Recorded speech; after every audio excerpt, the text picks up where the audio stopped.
Hey everybody, welcome to the Hearth of Britannia. I'm Rustic Dragon. This is our overdue Dragonsmeet. This is the first Dragonsmeet that we've had in quite a while.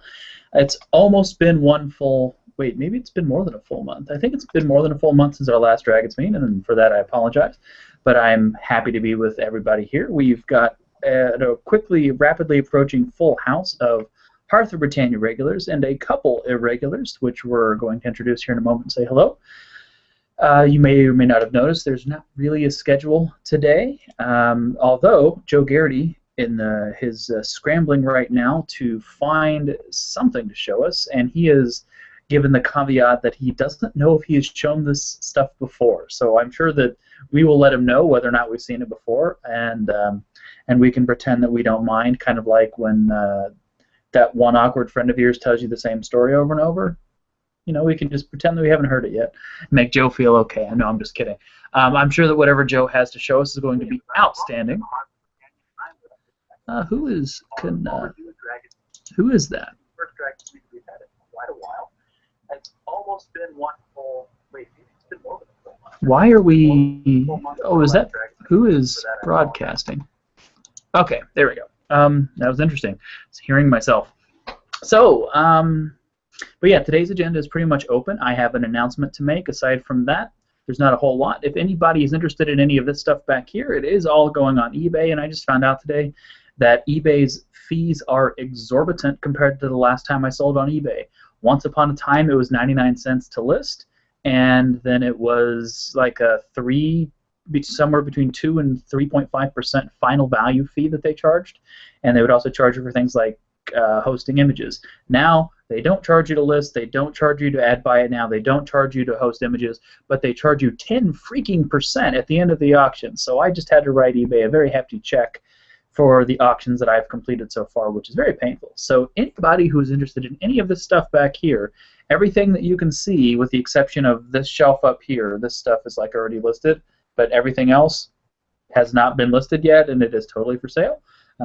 Talk to me about it directly. I would love to not give eBay and PayPal 15% of the final value on that. And so yeah, what else is going on recently? Don't forget RTX is this weekend. It's Austin Gaming Conference, which is going to be really exciting. Shroud of the Avatar is going to be there. I'm going to be there on Sunday in the booth saying hi to people. Hi, people. Stop by if you're in Austin and say hello. We're going to have what else? We may have a special impromptu Dragonsmeet next weekend that's going to be very short and sweet, but the jury is still out on that. But since it has been a while since we've had a Dragonsmeet, I want to have everybody do what we do here at the Hearth of Britannia and say hello. So we're going to start all the way on the left with Hearth of Britannia veteran, also hero of the Hearth. That's what I wanted to show you guys. Oh man, I forgot to get them. The Hearth of Britannia Telethon of the Avatar rewards are here, excepting the shirts. So the Virtue cards are here, and the Legends of Ultima cards are here, and they are outstanding. I am going to step away at some point and grab those. I apologize for that, but it's going to take me a while to get them because each card shipped in an individual box, and I have to open each box. But I'll bring those so you guys can see them. And but in the meantime, Adam, would you like to unmute and say hello?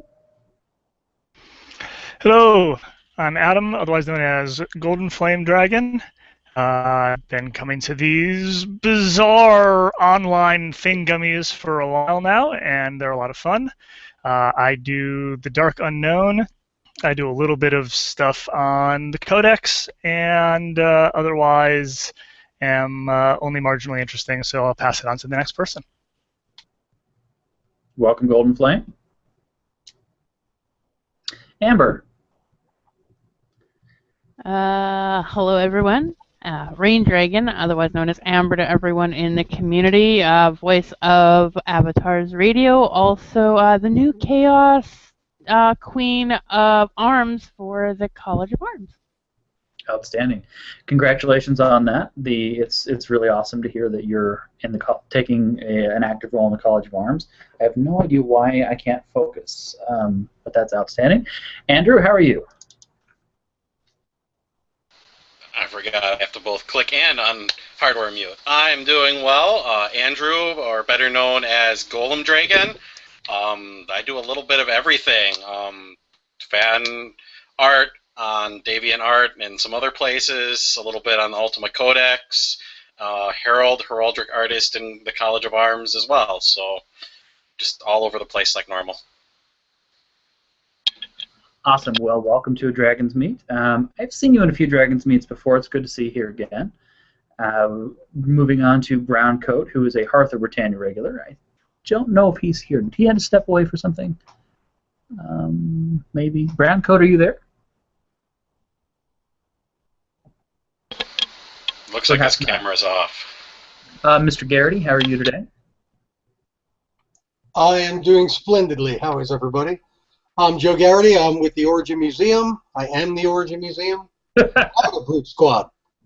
And I just do my thing collecting old antiques and pieces of Origin memorabilia from days gone by. Outstanding. Well, welcome to the Hearth of Britannia. As always, Joe is a founding, supporting, fixture member of the Hearth of Britannia. Without Joe, there would be no Hearth of Britannia. Member. Say what? Member. Really? We're going to do that? And moving on to another J, Mr. Drayson, how are you?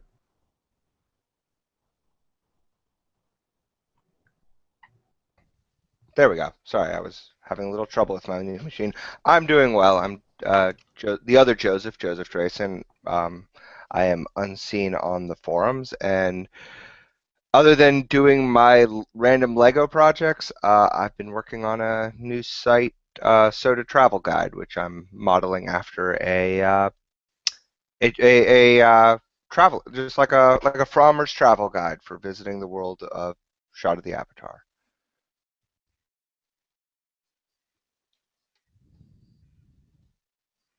So really quickly here, I had my microphone muted and I was making sounds and the camera kept coming back to me. So I'm going to mute my microphone and make a sound, and I want you to guys tell me if you can hear.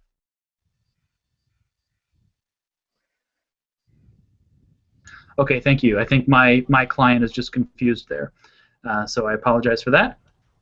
So welcome, Mr. Drayson. It's always nice to have you here. The SotA Travel Guide is becoming more and more gorgeous day by day.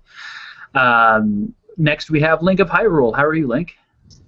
I'm doing pretty good. It's been a busy week. Some of you might know I just started a podcast, Week in New Britannia, and so I've been doing that.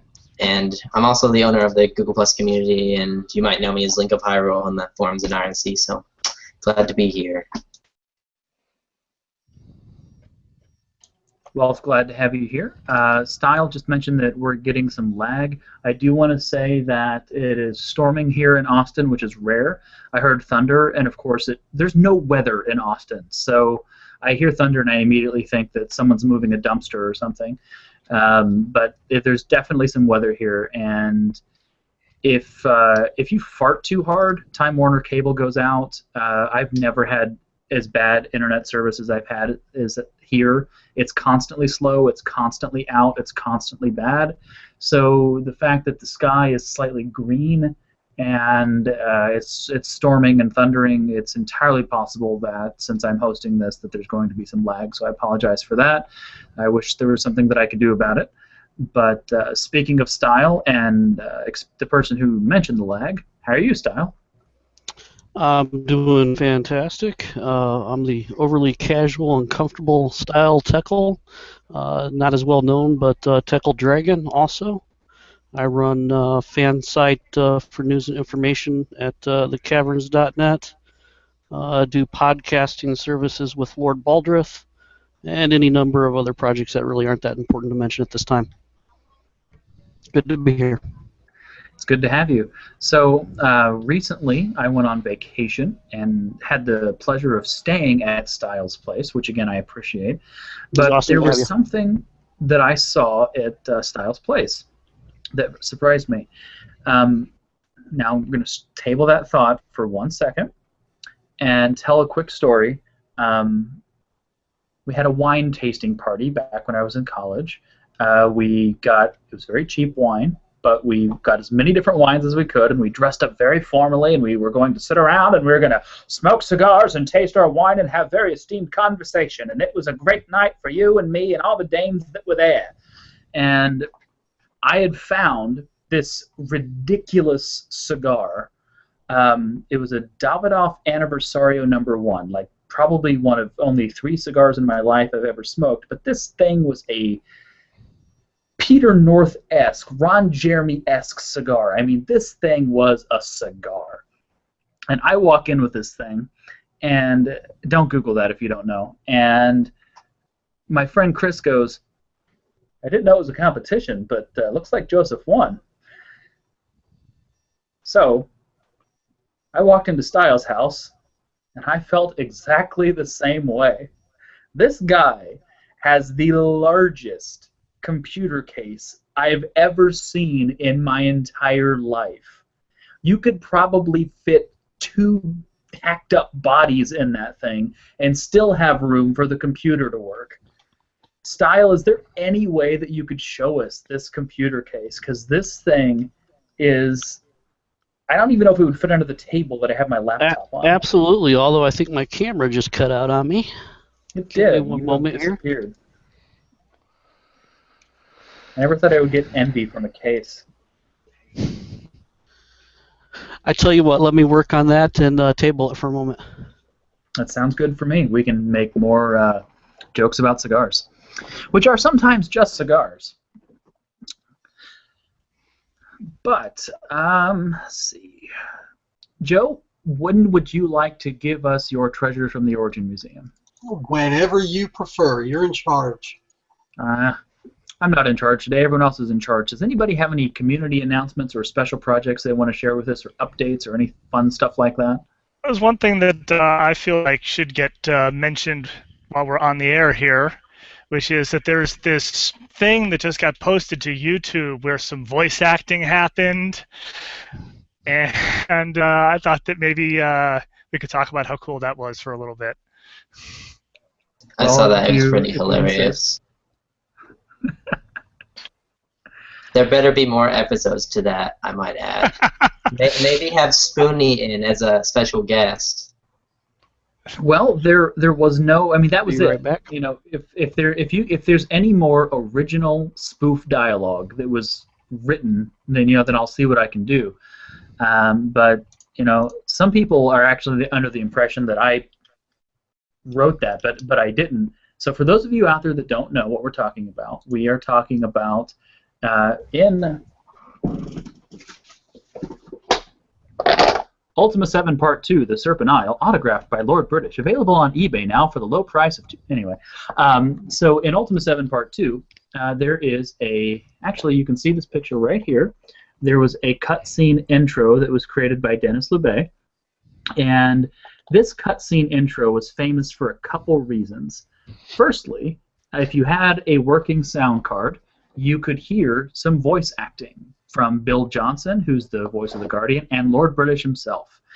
And that is where the famous line that we say all the time as Ultima fans came from.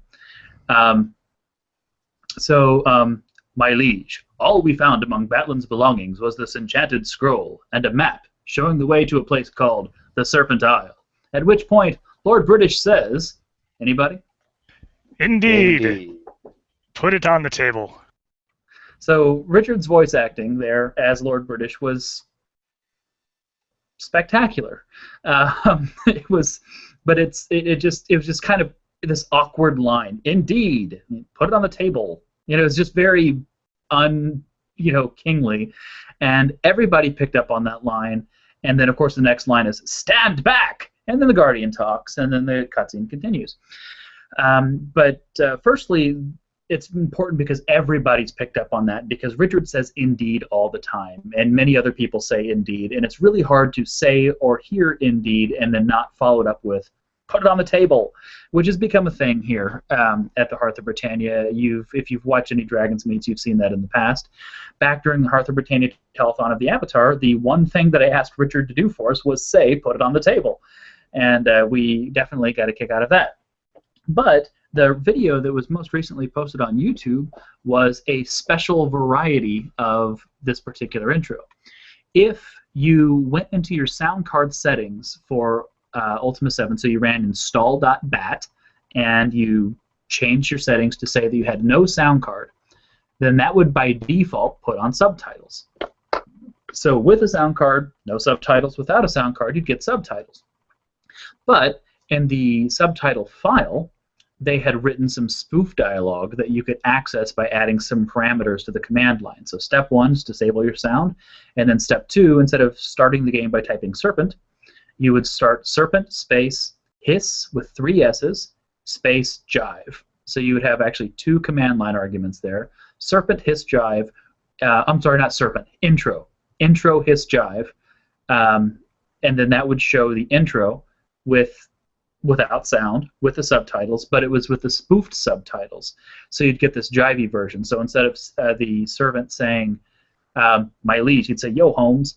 And Richard, instead of saying, indeed, put it on the table, he would say, Eerie, slap it down there, and jump back. And then the fun part was, of course, they riffed on the Ultima 7 Part 1 dialogue. So where Batlin originally stuck his face through the screen.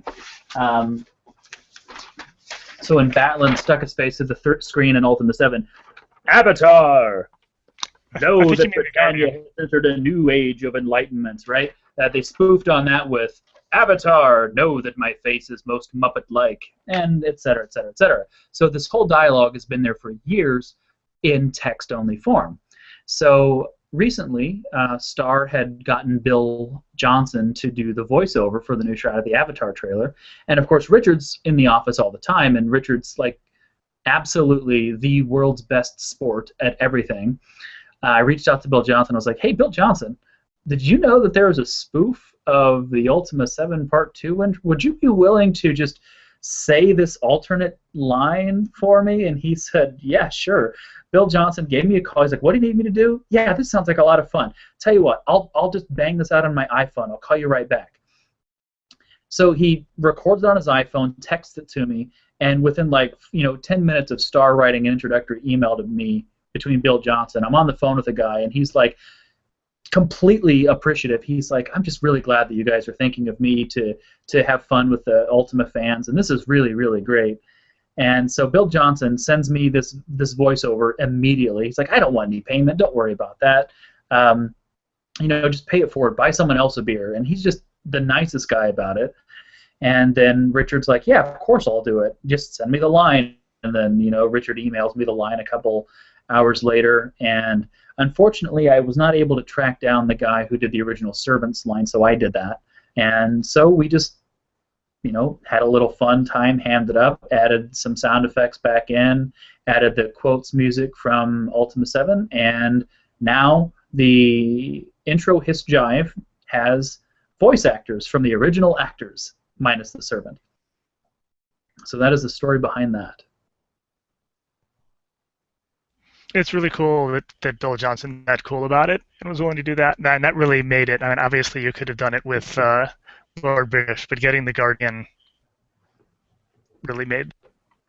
Oh, so the key line there, the Britannia, yeah, was totally his idea. Uncoached, he's like, oh, I've got this. Just you wait. And he sends it over, and literally the first time I heard it was on my phone, and I'm simultaneously trying not to snort coffee out my nose and getting chills because he threw in the Guardian laugh. It was the most brilliant thing in the world. Like, Bill Johnson is like the epitome of professional. He is so freaking cool. So while it was absolutely a bit of fan service to make that video for everybody, it was a real fun treat for me. It was a privilege to make that video. Yeah, I thought it was pretty funny. It was definitely cool. A while back, I just was really bored this one night, and I don't even know why I did it, but I made this thing called Voices of New Britannia that's also on my SoundCloud. But it's just like me doing a bunch of random characters that may or may not be in Shroud of the Avatar. But I thought it was pretty funny if you haven't heard that yet. So you said that you just started doing a podcast. Would you like to share with the community exactly where to find that podcast? Yeah, I just started doing a podcast called A Week in New Britannia, and I'm gonna try releasing new episodes every week, of course. It's going to be on Avatar's Radio, and in addition to that, I am also posting it on SoundCloud, and the SoundCloud version will be posted on the Google Plus community as well as avatarscircle.com. So if you are in any of those things, that you'll probably see it. So just we have 2 episodes so far. The second episode, I just introduced my brother Chris, also known as Magic Ninja 7, and he's my co-host now. And it's definitely a lot better with him because it adds a little more flavor to it. It was really fun to make it. That's awesome. All right, hey, Looking Joseph, forward to checking out I'm that going to have my podcast. Vienna wipe this case for you for scale real quick, because she needs to take the dog out. Okay, there's the monster case. So you can see how high it is there. There's my wife. There's the case. I'm in a recliner. It's Holy shnikes! this high with me sitting in a recliner, and it's a large recliner, so it's fairly tall. This would be an end table here, so that gives you an idea of the height. Hold your arm lengthwise across it, and that gives you an idea how long it is. My disclaimer on that is when I ordered the case, I had no idea it was that large, only that it had features I liked. To put that in perspective, would you say the motherboard takes up like a quarter or less of the space inside? I would say the motherboard probably takes up about a fifth. Jesus. It holds 15 internal drives, 5 external. I believe that's. Does it have water cooling? It does have water cooling in it. I would say if it's that freaking big, it should probably have water cooling. It has water cooling, and I think I'm running about 11 or 12 fans in it, all 120 millimeter. Heck, you could probably throw 4 or 5 graphics processors in it while you're at it. It's actually set up right now. I can do 4 Crossfire SLI graphics cards, and it will hold graphic cards that are up to 15.5 inches long. That is crazy. I'm a little bit jealous. Just. But yeah, I had no idea how large it was. I just like the fact that it has wing doors on hinges, so you hit a release and the doors just pop open, both sides, which I really liked that feature about it. I like the button controls it had built into it for the fans and things of that nature. And I'm like, yeah, this is a pretty cool case. And then the box arrived, and I'm like, man, they must have a lot of padding in that thing. And we went to pull it out of the box, and it blew me away. I was like, whoa. And yeah, that was pretty much the first thing Joseph said when he visited and he walked through the door. He's like, my God, look at that case. Yeah, Style's got like a pretty decent sized TV, and I'm like, so look at that case. It's the first thing I noticed.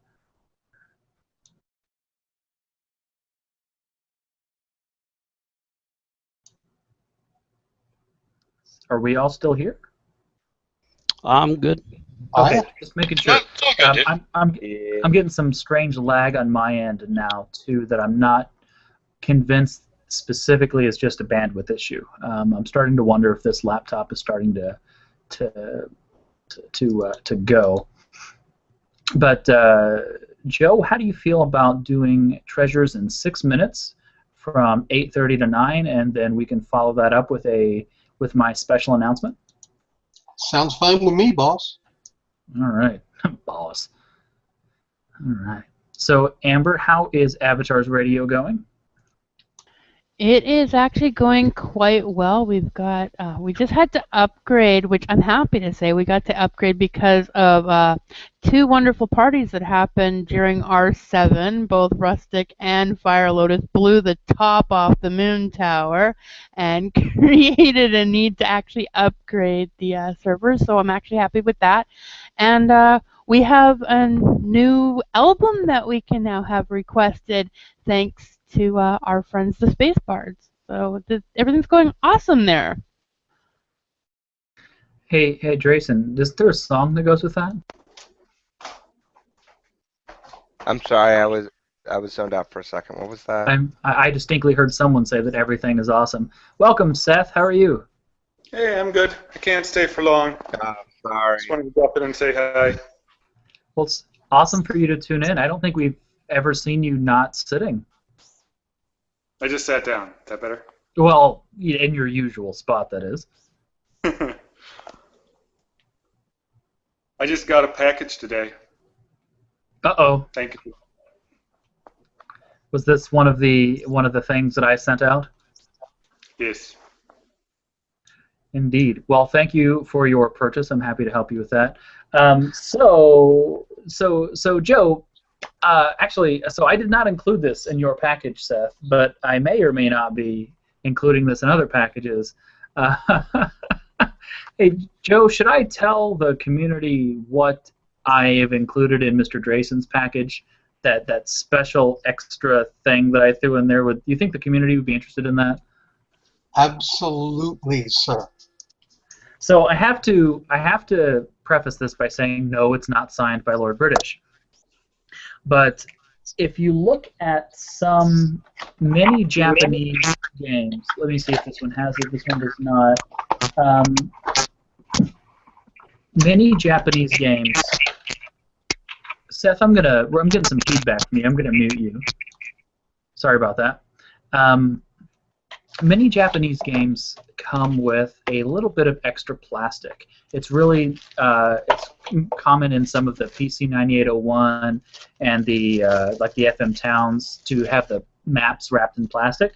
So this cartridge comes with plastic, right?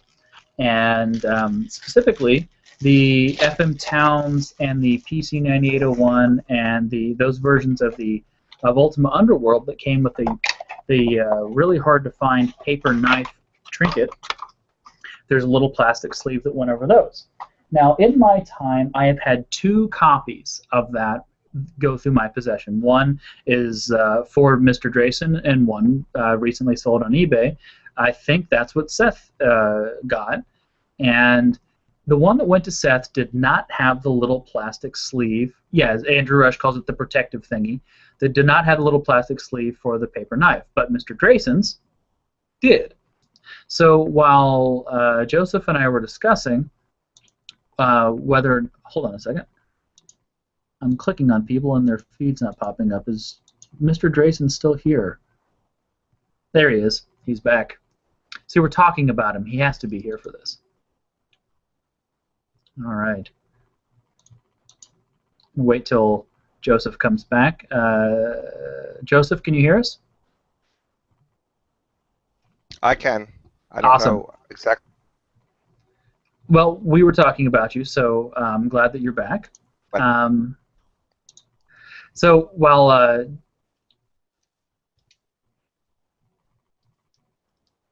man, the lag today is terrible. We have double Draysons. I vote win. I'm okay with double Draysons. That sounds like a 1980s Nintendo game. I was going to say. I'm actually pretty surprised that I have not noticed really any lag at all. All right, now we have one Drayson. All right, he looks to be moving. All right, you can hear us okay? Yeah. Oh, can you hear me? So while Joseph and I were... Yes. So while Joseph and I were talking about the Ultima Underworld that I was going to send to him, I had commented that his copy of Ultima Underworld with the paper knife actually came with a little plastic sleeve. So of course Mr. Drayson says, "Yay, I get my own virtue condom." And of course that just led me down this terrible path. So I go into my bathroom, and I pull out the Virtue condom of On Her. Oh, God. Because it's purple. And you can bet that Mr. Grayson's copy of Ultima Underworld will arrive with a Virtue condom of On Her inside of it. I still demand my one to be signed, whichever copy of Ultima 5 I get from you. It will be the best one-of-a-kind one ever to put up on my wall. Just don't put a pin through it. No. You must protect it very carefully. It is precious. And Golem, then don't reproduce. Love Lord British. that would be quite the dilemma. If that's your last one left, do you use it or not? Avoideth the clap. Avoid the clap, Lord British. It's like a resist disease potion. Swap boots for your... We're protecting the world from more children killing. You need to find a way to Garlic is hide an it antibiotic. inside of the packaging. A little note that says, "Thou hast lost an eighth." Of an ounce. You beat me to it, Joe. Wow. Yeah, Joe. I don't think the Origin Museum's going to be able to top that one. No, not by a long shot. Welcome to the Hearth of Britannia, where we're all mature here. So, on that But we note, practice I'm safe going to turn it over to Joe Garrity, and I'm going to politely introduce myself. I'm sorry, can you say that again? Why do I always get these segues? We love you, Joe. That's why we do it. You deserve that. Glad I could show up long Well, enough to I must polite... Oh, are you taking off, Seth? Yeah. Thanks for tuning Bye, in. everybody. See you, Seth. Bye. Take care, Seth. See you, Seth. So I'm going to turn it over to Joe Garrity for Treasures from the Origin Museum, which is my and many other people's favorite segment. And I apologize. I must excuse myself because I need to run downstairs and pull a bunch of cards out of boxes, and so I can show those to you. And I will be right back. And then, yeah, so I'm going to go lose an eighth of an ounce. No, I'm kidding. I'm going to go get some cards, and I'm going to turn it over to Mr. Garrity. All right, thanks. How's everybody doing today? It's good to see everybody. Woo! Huzzah! Wonderful. Today is what I call Random Garbage Day. I just started pulling things down from shelves and behind bookcases, and I'm finding all kinds of weird and wonderful stuff. And I want to ask Joseph about that poster that he showed very briefly, but didn't even mention anything about that Face of the Guardian. Did anybody else catch that? I want to know what that is. But today we got a bunch of random stuff. I think I have a preponderance of Wing Commander here, so I hope nobody minds, but I thought I'd jump right into it. One of the things that was incredibly rare, and these are things that are incredibly hard to find, are what are called developers' patches. When a game was made at Origin Systems, mostly for the flight simulators like Pacific Strike and Wing Commander and Wings of Glory and things like that, they actually made a special patch to be given to nothing but the developers themselves. So only the developers got these. So this is a patch for the development of Wing Commander 3, and this was issued to all the people that made the game. So these are incredibly rare. But here's one for Wing Commander 4 for the release of that one. I don't know if anybody had seen this, but these ended up in part of the Origin archive because they were placed in with the design documents for the actual patches themselves. So I got a hold of the patches because they were slipped into an envelope with the design documentation. I thought those were cool.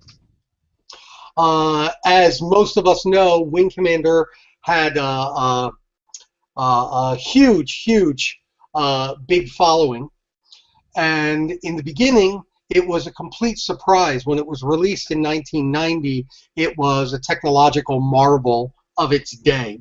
one of the greatest space sims that had come out. I think the only one before that had any popularity was a game called Elite. Does anybody remember that at all? Well, this basically blew it out of the water, sending the LucasArts guys back to the drawing board when they were doing X-Wing. It actually delayed LucasArts' release by about 6 months because at E3 they were looking at the Wing Commander graphics going, what the heck are we going to do? We have this game in development and things like that. Hey, Brian. Hey, Brian, how's it going?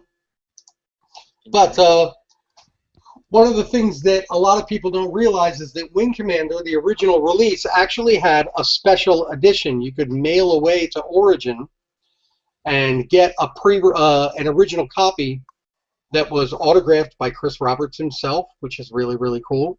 And it came with a Wing Commander hat. These are incredibly rare. I've only seen 2 of these before in my life, and both of them were acquired by Ben Loaf-Lesnick, the guy that runs the Wing Commander news site.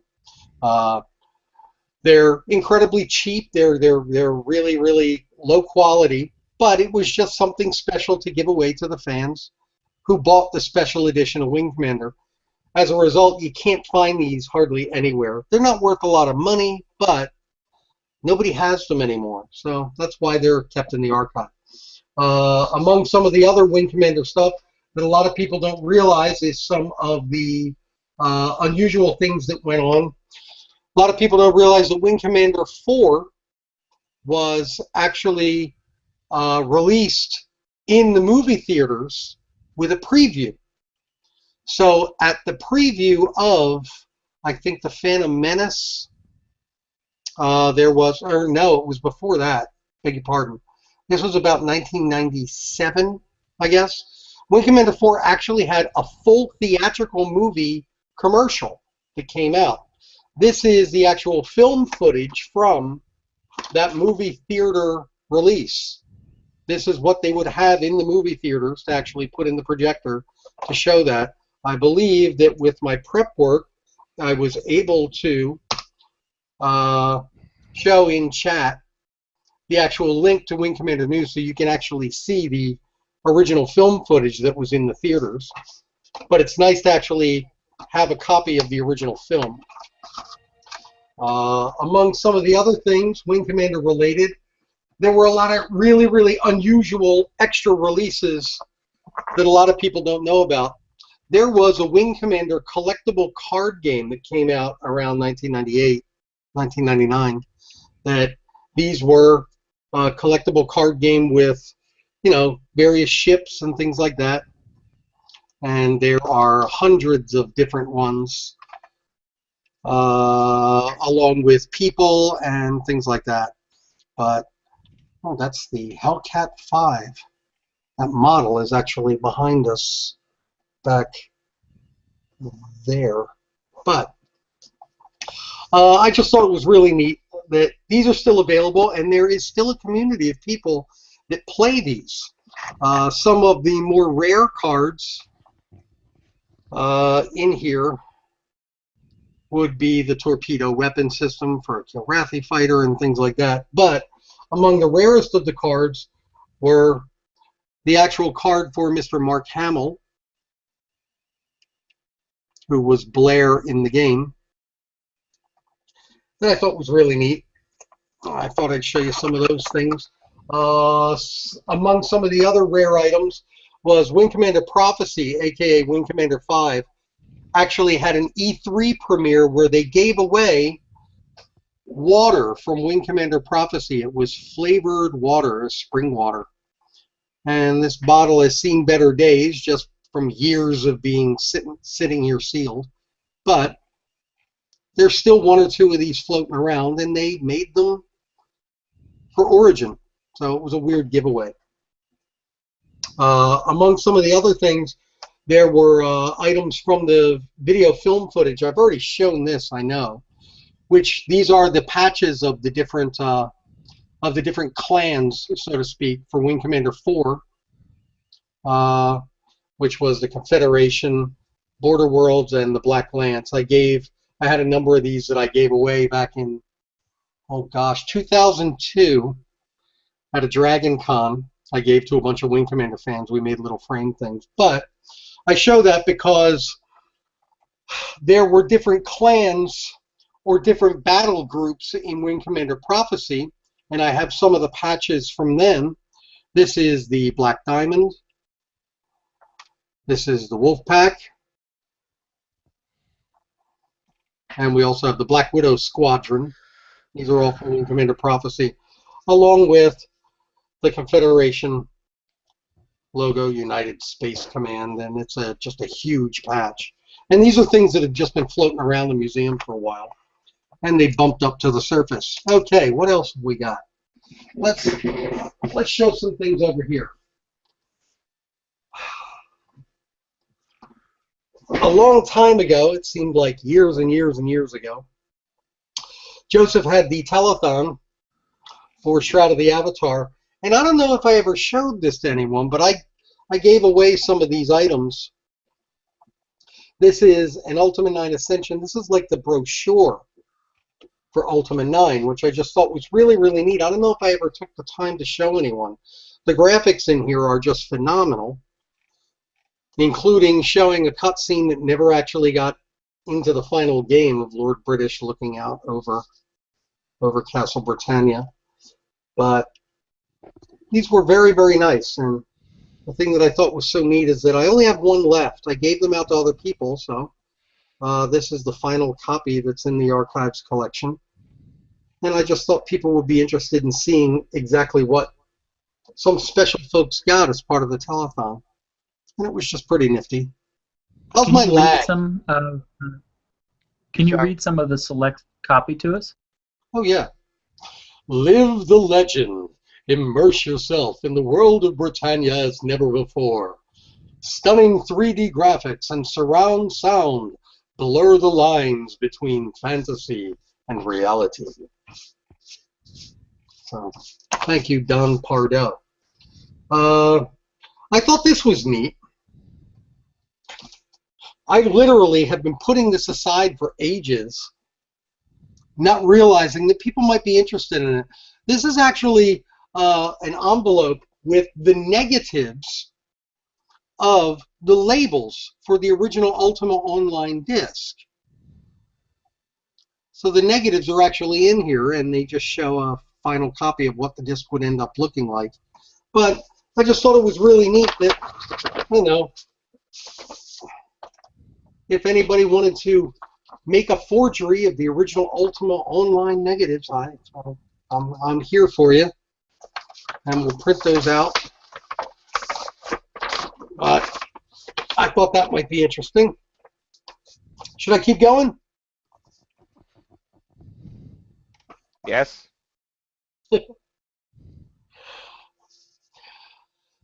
This is, in my hands, the rare original Ultima Online brochure that was probably given out at Gen Con. Or maybe E3, but probably Gen Con back in the day. This was a coming soon kind of thing. And these were the objects that I have been looking for ages. They have these pictures in here. And there's an Ultima Online mug right there that I would give my eye teeth for. And because this was nothing more than a preview, there's probably only one in the world. And there is the Ultima Online earring that nobody has. I don't know where they are. And these are, the thing that's great is that these are all listed in the Ultimate Collector's Guide. And that's the Ultima Online necklace, which I just think is absolutely fantastic. And here's the special one. That's Garriott wearing the UO ring. I want to know where these items are. I've been looking for them forever. But I just thought that was pretty interesting. Here is another really strange UO brochure. This was a brochure that was to be made for Electronics Boutique. Everybody remembers EB back in the day. And basically, they put the EB logo right there on the brochure, on the castle, for the coming soon of Ultima Online. And it opened up in a whole triple thing.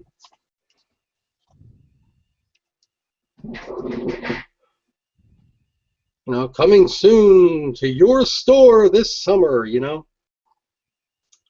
And they have a little EB logo on the flag here. And it was a whole article of what Ultima Online was. With a dragon character that I do believe was actually drawn for Ultima 9 by Mr. Scott Jones. I'm pretty sure that's his dragon. And as we all know, Scott Jones is an artist for Shroud of the Avatar. But I just thought this was neat. I don't even know if this was ever even produced, because I have this along with another copy that literally says, your logo here. Now, so it's literally a blank one, because they were going to use it for marketing. I don't know if it ever got released or not.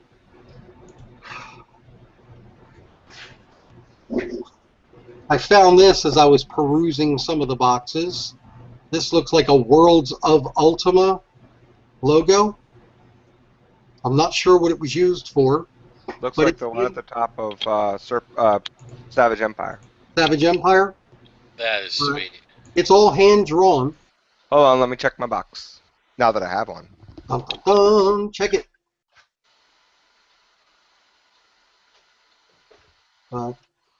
It's old and decrepit and beat up, but I thought it would look great in a frame. That stumbled to the top of the pile.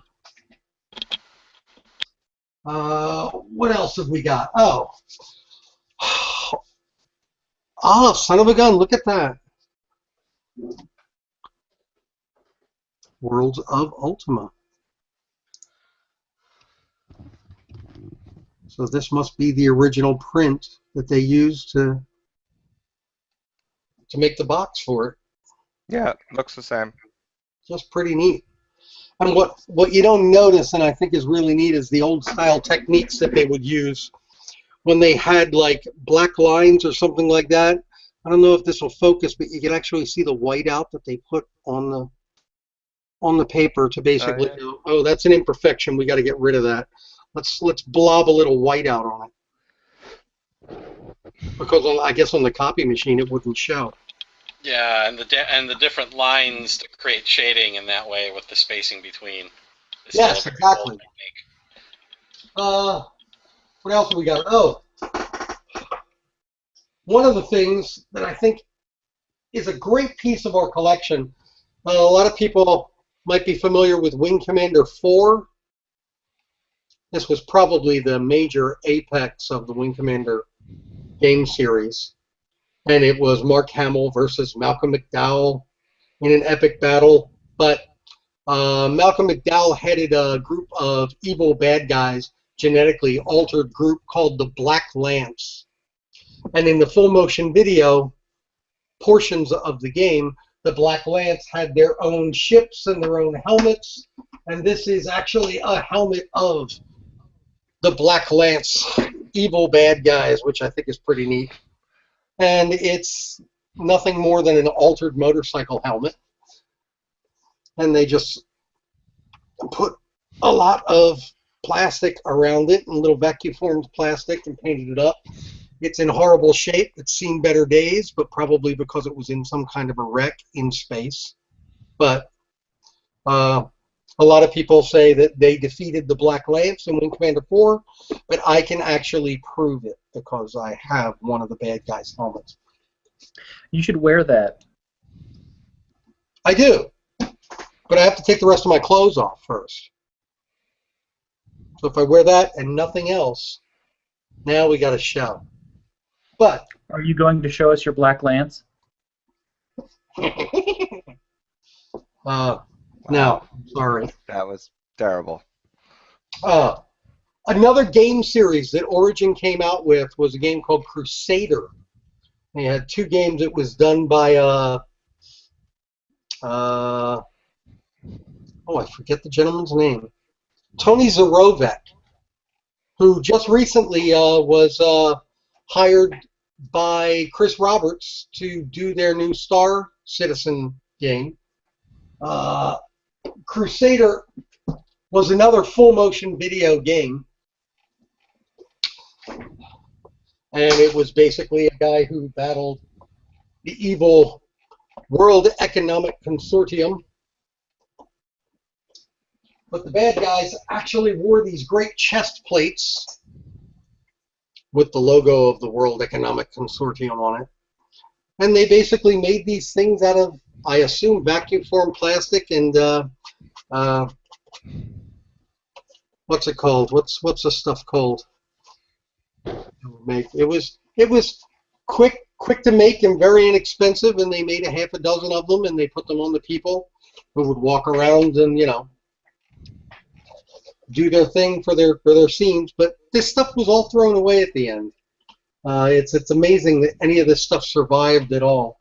So those are just some of the things that I wanted to show you guys. Does anybody have any questions on any of the weird and wonderful stuff that keeps floating to the surface here? With most of the stuff that I've seen you post today, I'm really imagining a really, really outstanding motorcycle riding ensemble. That would be cool. The helmet matches the chest plate, so it would be wonderful. And of course you need your secure elbow pads, which are part of it as well. I think you'd look fabulous on a bike. What do you think? Yeah, and then get a cape flowing in the wind and a crossbow strapped to your back and a sword. This is just What's that other white thing next to the box? Oh, this is another helmet from Crusader. This was some bizarre helmet of, I believe, one of the good guys. It looks like a old school Tron helmet, kinda. Almost. From the original Tron, not the new one. Oh gosh. The only difference is that an original Tron helmet would be worth a whole lot more than this baby, I can tell you that. But I love this because it has this really cool antenna sticking out of the back. I just thought that was a really cool feature. But I actually have, there is a collector and a super fan who goes by the name of Goku, who has a Crusader fan website. And one of these days, I have 2 of those World Economic Consortium uniforms. And I've been planning on packing one up and just mailing it to his address. I got his address from somebody else. And he doesn't realize it, but one of these days I'm just going to mail it out to this young man and blow his mind and just go, here's a present from the Origin Museum. He basically runs the Origin Museum version of the Crusader group. So he has none of that stuff. He's just a huge fan, and it would blow his mind. Well, now he knows. Some of these items. You spoiled the surprise. He watches them. So if Goku, you're listening, they're on the way. Might not be tomorrow, but they're on the way. All right, that's all I got. Anybody have any questions? Actually, I do, Joe. What's that Ultima Online poster that's in the frame on the wall above your herb, behind you there? Dun, dun, dun. That is one of the first Ultima Online posters that had come out, and that was actually given to me by a wonderful guy by the name of, oh my gosh, I forgot. He is an Ultima Dragon. He started one of the first Ultima collecting sites that had ever been. Underworld Dragon. A guy by the name of Mr. Bob Gregg. That's one of the first released posters that he got. And he thought that it would look good in my house, so he sent it to me, which I thought was really, really nice. I think it would look better in mine, but yeah, it does look pretty cool. Think so? Would it look good in your house? I'm not sure. I'm not so sure. I think I could find a spot for it. You think? Okay, I'll keep it in mind. All right. I think it would fit on the side of your case. There you go. It'd take that would hinder airflow, though. We can't have that. Fire. Hey, speaking of posters, Joseph, when you took your little side trip to go get some cards, Joe had mentioned he was interested in what the poster you had held up that had the Guardian's face on it was. Sure. This is an advertised. This was included in a magazine. I'm not sure which magazine. Definitely, I think it might be German, because this is one side. Wait, hold on a second. Printed in the United Kingdom. This is one side of the poster. Not sure if that's familiar to you at all. That's not something I recognize at all. And on the other side is Ultima 7, the Black Gate with Guardian coming through it. And this was something that I picked up on eBay a while back. It's just slightly bigger than two 8.5 by 11 sheets of paper. And I love it because, if I never got a chance to put this on the wall, but my plan was to put this on the wall with a little speech bubble next to it that says Avatar, and just have it there. That's incredibly rare. So this actually just sold to one of our Ultima collecting friends, Dominic. He purchased that off me directly, saying "Screw you, eBay," and I said, "Yeah, that's right." Does he go by Dominus on the net? I'm not sure what he goes by. Yeah, Dominus is one of the guys involved with Exalt, right? Yes. German, Reichardt. Speaking of Ultima 7, I found this particular scan that I just put in screen share from Compute magazine from back in December of 1991.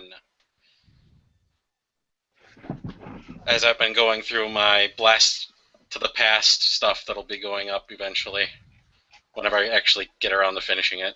Very, very cool. Yep. And I recently found also the advertisement for the 10th anniversary edition of, I believe that was Ultima 6. Is it this? Yep, it's that exact same one, only you have it signed. Yep. Yeah, the back page is... I love the back page, right? Because then you get to see what stuff is. Page 40, Computer Gaming World, talking about Adventure Game of the Year. Elvira Arcade is on here for role. So we're talking about role-playing game of the year for 1991. Interplay Productions, Lord of the Rings. Origins, Savage Empire, Microprose, Silent Service 2, all kinds of fun stuff. So while you have provided scans at the front, I'm going to scan the back too and share that with you guys because I think that's kind of fun too. Actually, I got all 212 pages of that magazine. Really? Dude, I do want it. Let me screen share that real quick. And what magazine was that? I will have it up in a moment with its cover. Mine are from Computer Gaming World. I think Andrew said it's from Compute. I'm not sure if that's the same or not. No. This is Compute from December 1991. 212 pages of interesting goods from back in the day. Dude, that's awesome. I love reading those old magazines. My dad still has a Byte magazine from the 70s, back when Small Talk first came out. Very cool. So here's all sorts of just Space Ace, if people remember that game. I know I do. I have a Laserdisc copy of that. There's just tons of hilarious stuff to look at. The original Chess Master just blew by, which I think is pretty cool. Yeah. But there's one of the, there's, the start of, Visual Basic 1.0 back in the day. Very cool. So, and all these will eventually be, all 3 gigs worth of scans will be up on the codex for people to just stare at and be like, ooh, 64K of memory. That was the day. That is amazing. That is absolutely amazing. Amber just posted in the side that her father has a huge box of old computer magazines from the early 80s. If you have a Computer Gaming World from, I think it's October 1991, it has the really massive Ultima 7 Blackgate movie poster in it, which routinely sells between $50 and $200 on eBay. So keep an eye out for that. You're saying I should print out that PDF on large paper and just start selling them? It has a black map on the back, I believe. That's right. You have to make sure that the map is on the back as well. So you guys may have noticed while Joe Garrity was giving us treasures from the Origin Museum, I was sitting here with a little tool.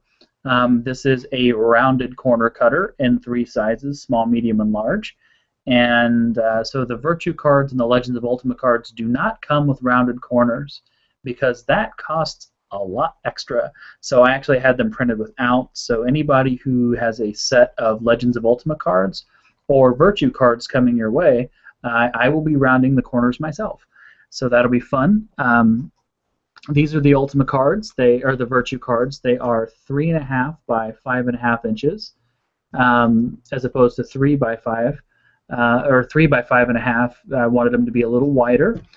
These, if you recall, are unique because they are not just the 8 virtues. They also have the 3 principles of truth, love, and courage, as well as infinity. So this is the first, I believe, and only set of virtue cards that has the principles and infinity included. So this is a set of 12. Everybody who has physical rewards coming, which is about 75 people, from the Hearth of Britannia Telethon of the Avatar is going to get 1 set of these. Originally, some people only got like 1 select card or something based on when they pledged or something like that. But because it's taken so long to get them, everybody who has rewards coming gets a set. And if you have a set coming, you get 2 sets. So everybody's getting at least 1 set of cards.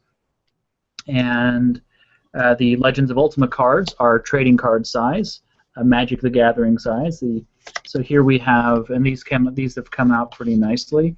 We have the Hearth of Britannia Legends of Ultima cards, and in this particular case we have Mr. Raph Koster. We have Designer Dragon, and so we've got each card has the person's picture, their character name or dragon name in this case, and then their real name below it. So in the case of Dr. Cat, we have Dr. Cat, and then of course we have his in-game personas there from Ultima 6 and from Runes of Virtue, and then we have below that we have David Shapiro. All of these images are available to look at the Hearth of Britannia Facebook page. We have Lord Blackthorn, also known as Starlong, and his various incarnations that he was retconned into. We have Lord British, Richard Garriott, and lots of various incarnations of Lord British there. We have Shamano Saleh Dossel. We have Lord British, and of course we have Richard Garriott de Caillou on there. This one was absolutely the most jam-packed card of all of them. The other people we have is Dupre, Lord Gorn, Warren Spector, Dennis Lubay, Penumbra, YOLO, Chuckles, the Fat Man, and yeah, and that's everybody. Chuckles is kind of fun for those of you that have always wondered what Chuckles looks like. This is Mr. Chuck Boucher right here, and I have yet to meet this person in real life, but I would like to sometime. Yeah, so everybody who has at least 1 Hearth of Britannia Legend of Ultima card coming your way, you're going to get a full set, and if you already have a full set, you're going to get 2. Now, for everybody, just throwing this out there, if you missed out on the telethon of the Avatar, I had to order minimum amounts of these. I had to order 1,000 of these, and I had to order 250 of these. And given that there were about 75 of them going out, and even if I give out 2 to everybody, which I don't think I'm doing, I'm going to have extras. So I will be selling these Virtue cards and these Legends of Ultima cards as sets on hearthofbritannia.com, not eBay. So you'll be able to get, you'll be able to order these from me soon. But after I get everybody's Hearth Britannia rewards taken care of, then I'm gonna make these available for purchase on HearthBritannia.com. I'm thinking $20-25 a set for each. So remind me. I think I pledged $25 during the telethon. So what am I supposed to get? I mean, I could look it up right now, but we are in the middle of a Dragonsmeet. I just mean is someone that pledged that low, are they supposed to get some of those cards too, or do I only get the digital items? I have no idea off the top of my head. I can open the Google Drive spreadsheet and potentially share with the entire world what your purchase was, if that is okay with you. Oh, that's fine. Let me see. So looking up telethon winners here.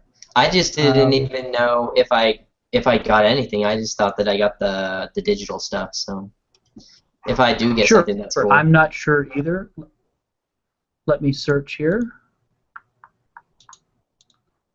Come on, Google Drive. Sort sheet. All right, let's see if you are on here. Because this is the people who are getting physical rewards. Your name is not on the physical rewards list, so I don't think that you made the cutoff for physical rewards. I think you may have been digital only. Okay. Yeah, I didn't know. I didn't even know that anyone was getting cards or anything because it was so long ago. Yeah, it has been a while, and for that I apologize. But the cards are here. The only thing that I need to do now is order the shirts. Putting the final tweaks on the shirts, putting everyone's names on them because each shirt is ordered individually, and that's going to be about $500 or $600 worth of shirts. And then once all the shirts get in, then I'm going to ship everything out, which is going to be about $600 to $800 in postage, bringing the total contribution from me to Shroud of the Avatar for the telethon, which raised $12,999. My out-of-pocket expense will be right around $2,000. So, hell, if I could turn $2,000 into $13,000, I would do that regularly. So I think that was a fairly good return on investment, which is outstanding. And hopefully I can sell a whole bunch of these extra ones to everybody and get those into the hands of people who want them and get them out of my house. Any questions? Yeah, how has it felt so far getting rid of all of your Ultima stuff? Was it like hard in the beginning, actually putting something in a box and realizing you were never going to see it again? You know, you did hit on the one moment that was difficult. Listing it, I've just been gliding. You know, this whole last year for me has been and a kind of a long adventure. First of all, hi Brian. I forgot to say hi to you now that you're here, and hi Sanctimonia.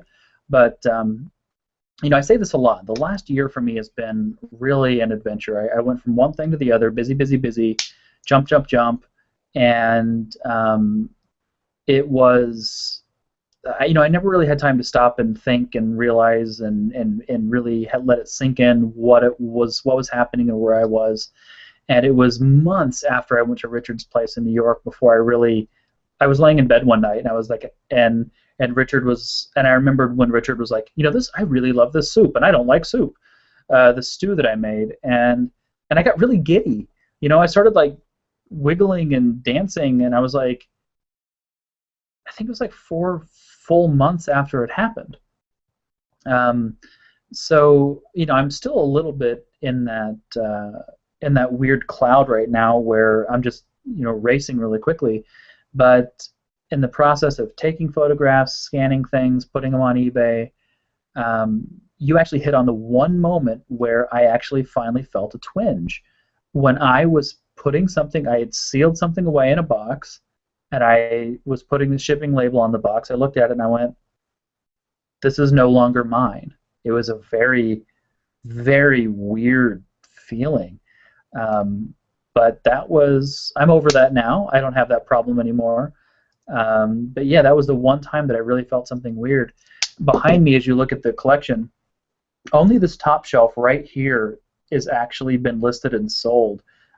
Everything else that you see, which I've been sort of picking apart, I put everything that's listed up on the top shelf, and then everything is sold goes over here for processing. So everything that's not on this shelf up here has not been listed yet. So there's still quite a whole ways to go. It's going to be a while.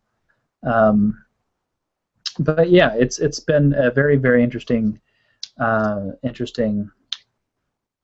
time, letting everything go. But it's also been extraordinarily liberating, as the payments come in, and I realize, wow, I can use this for my student loans, and this is one less thing I'm going to have to move. I was really right. If I could let go of my Ultima collection, I can let go of anything.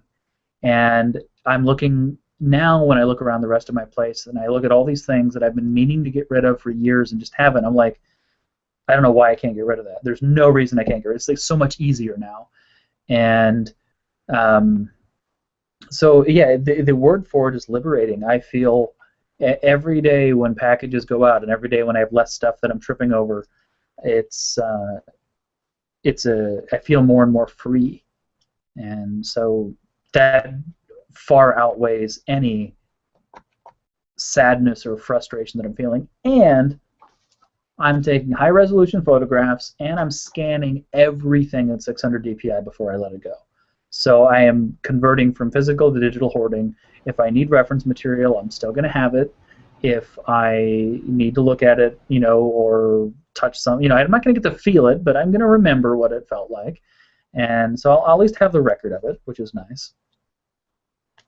So just in case you start jonesing and you're having a bad day and you're thinking dark thoughts and about ending it all, you can break out those scans and it'll all be okay. It's a good idea. Yep, just fire up a smartphone or a tablet, put the PDFs that I'm eventually going to make on there, and flip through the Ultima 6 compendium. But actually, that being said, there's a really, really disgusting broken copy of Ultima 6 right... Is it the first one? It is the first one. It's this one right here, not the one after it.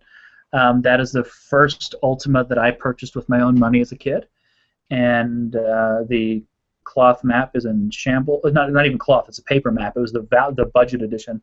The paper map is in shambles. The compendium is orange from cigarette smoke from my mom smoking as a kid, and the pages are tattered, and it's very well loved, and I read it front to back like 100 billion pictures, or 100 billion times, and that's never for sale. That one I am keeping. Everyone asked if I was keeping something for myself. That's the one I'm keeping because of all the stuff on the shelves. Looking at that one right there brings back the most memories.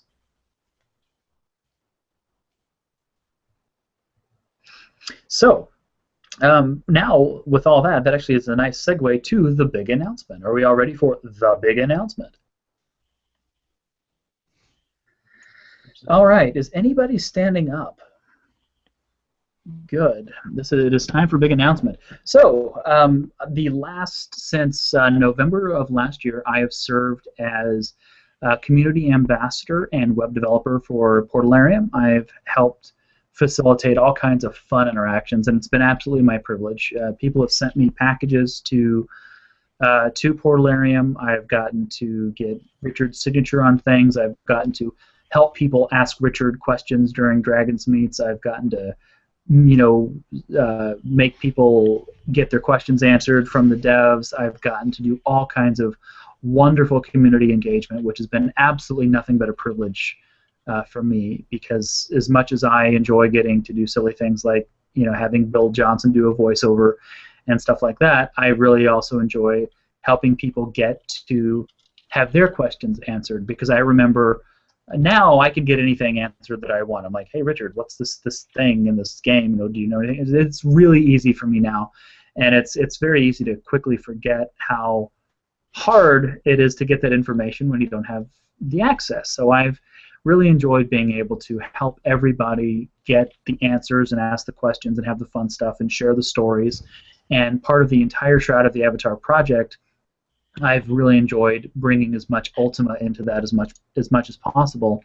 And it's always been it's for me. It's always been much more of an Ultima than a Shroud of the Avatar thing. It's always been, this is the spiritual successor to Ultima. So I've always been kind of the front runner for Ultima, and I've always been Ultima, right? But as Shroud of the Avatar is nearing completion, development, we are restructuring what is going on with development. So there's phases. There's the ideation phase, the crowdfunding phase, the crowdfunding is, of course, crowdfunding and crowdsourcing is ongoing. But as we ramp up development, it's important that we get as many developers in there as possible. So to these ends, Portalarium is restructuring just a little bit right now. And one of those things that's being restructured is I am no longer going to be your community ambassador for Shroud of the Avatar. I'm doing the work that I do for Shroud of the Avatar is going to be 100% web development related, with the occasional, maybe side project here and there. But I am no longer doing a community or customer service role. So if you have questions like that, Gina is definitely your go-to person for that. And as we continue to develop more and more and bring in more people that are going to be dedicated artists to finish the game, I will be transitioning out of any role actually at Portalarium and then pursuing full-time employment outside of Portalarium.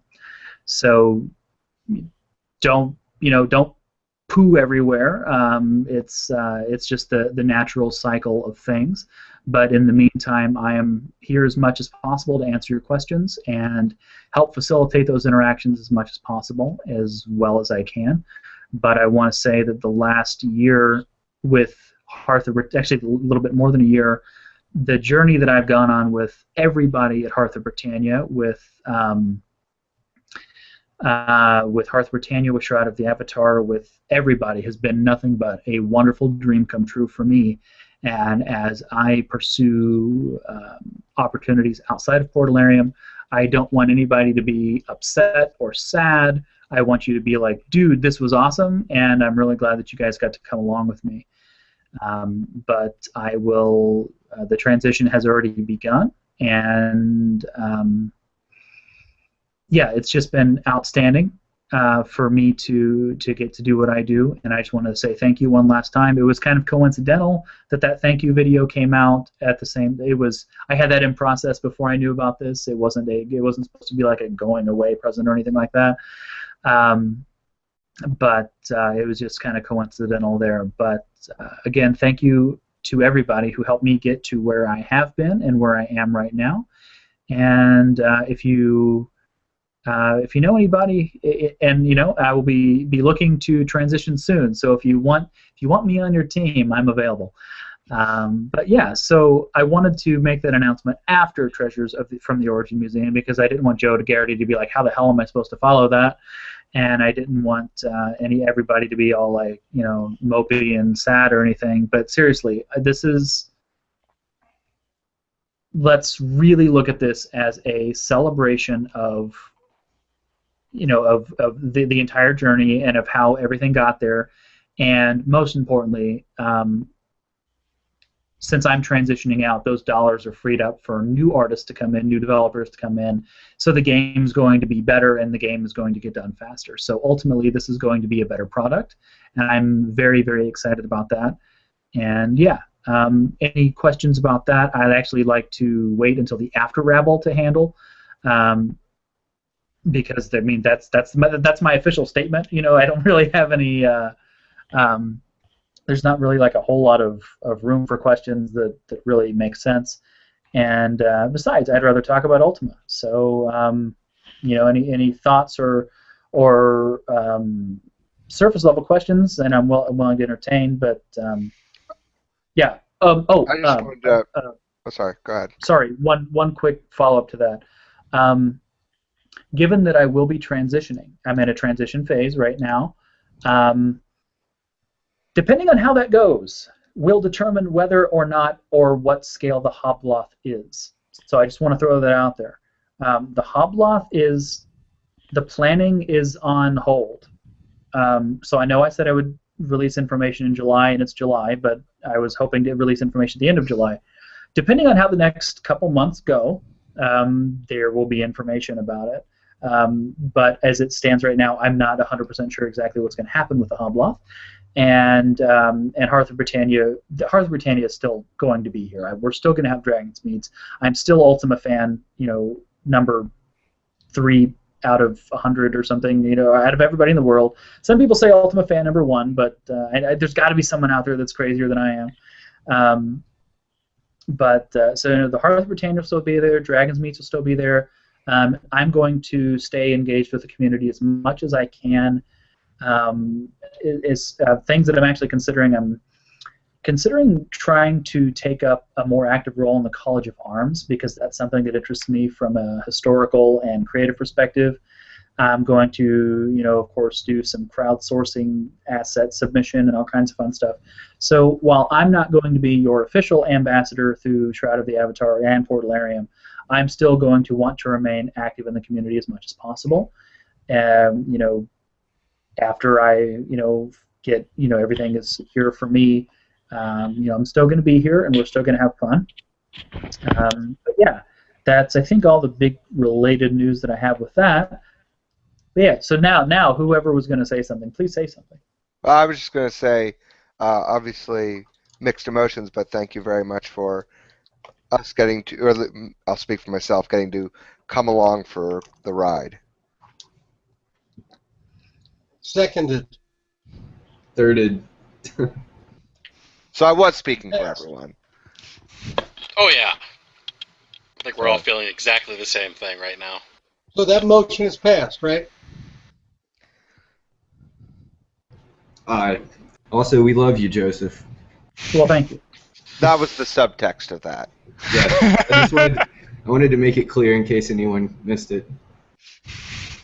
So if anyone on the Portalarium staff right now were to, God forbid, have some kind of an accident,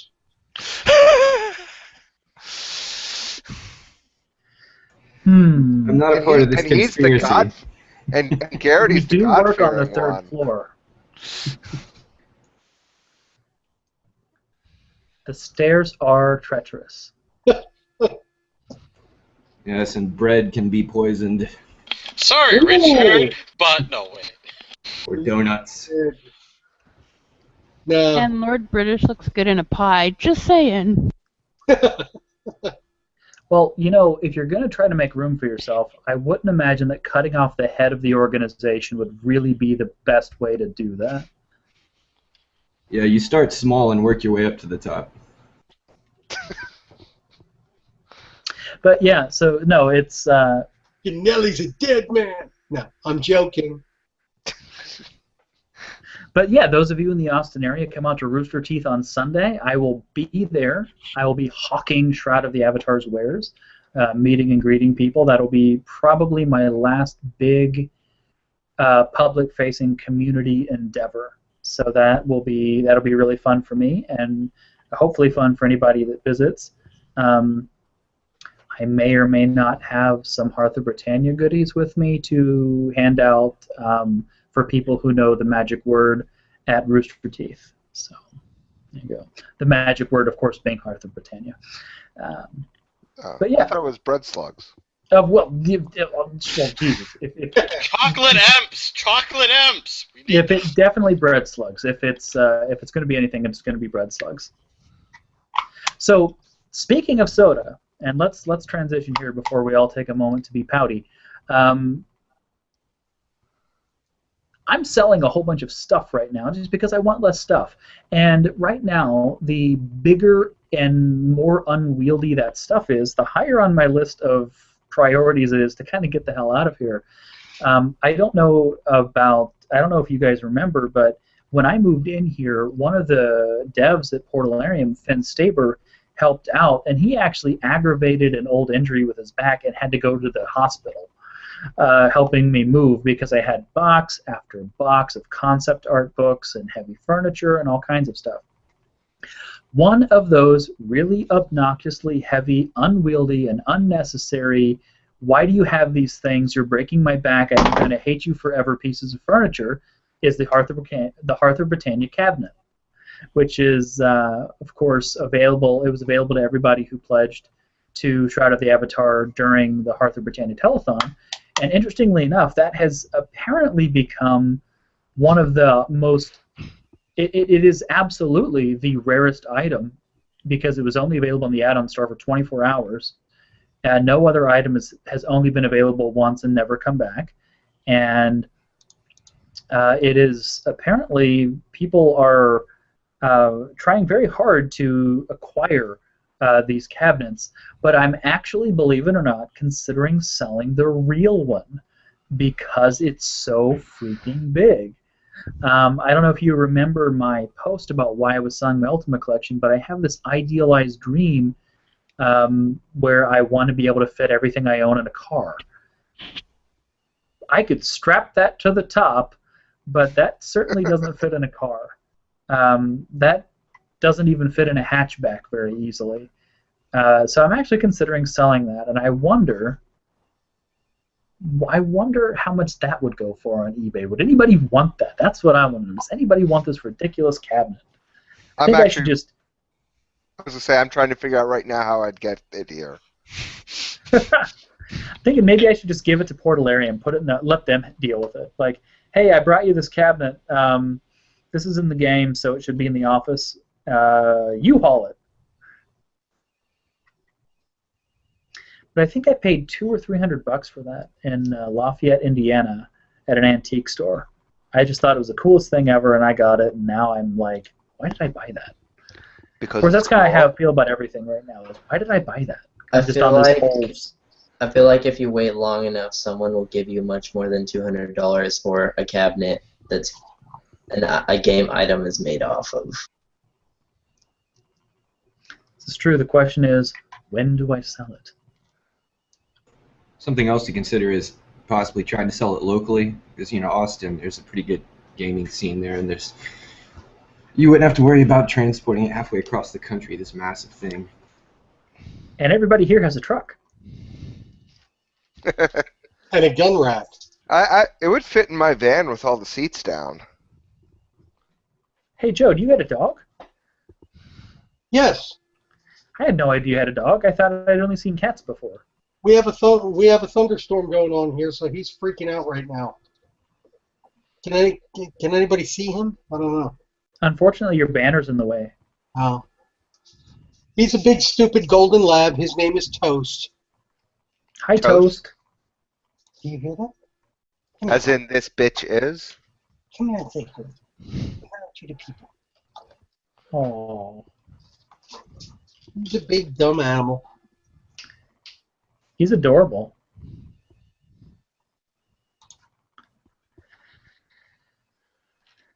He's like losing his mind right now.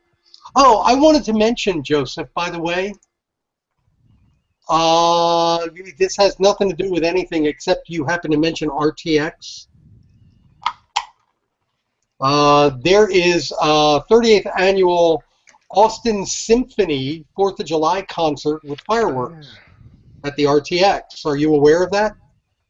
I am, and I'm also aware of some very special music that might be playing during that event. Absolutely. Mr. George Oldsey, who was the musical composer for Wing Commanders 3, 4, and 5, I believe. He is a very famous composer. He did the music for a lot of big Hollywood movies like Kill Bill 2 and stuff like that. He is doing 10 minutes of Wing Commander music with the Austin Symphony. They're live at the 4th of July concert. I just thought that was really, really cool. Do you know if there's going to be any Wing Commander 1 and 2 music? No, that was done by George Alistair Sanger, the Fat Man. Yeah, I know. I was just hoping that he might try to steal some of the older ones, because I love the ones for 1 and 2. I didn't play the later ones. But that's this guy.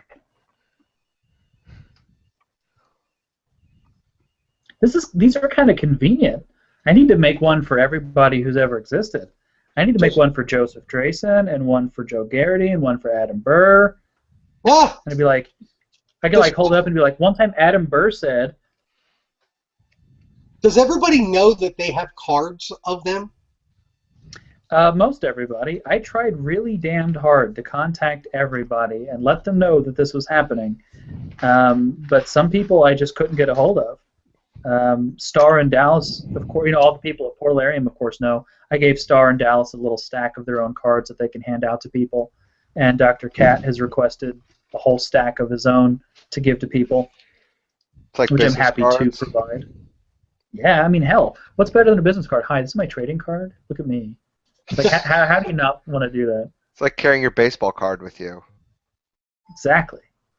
So did Avoid you the trap, do Dr. Cat. the Portalarium developers as well? Say that again, Matthew? Like, do you have like a Chris Spears card? Of course not. I would never make a Chris Spears card. That'd be just a waste of. Never.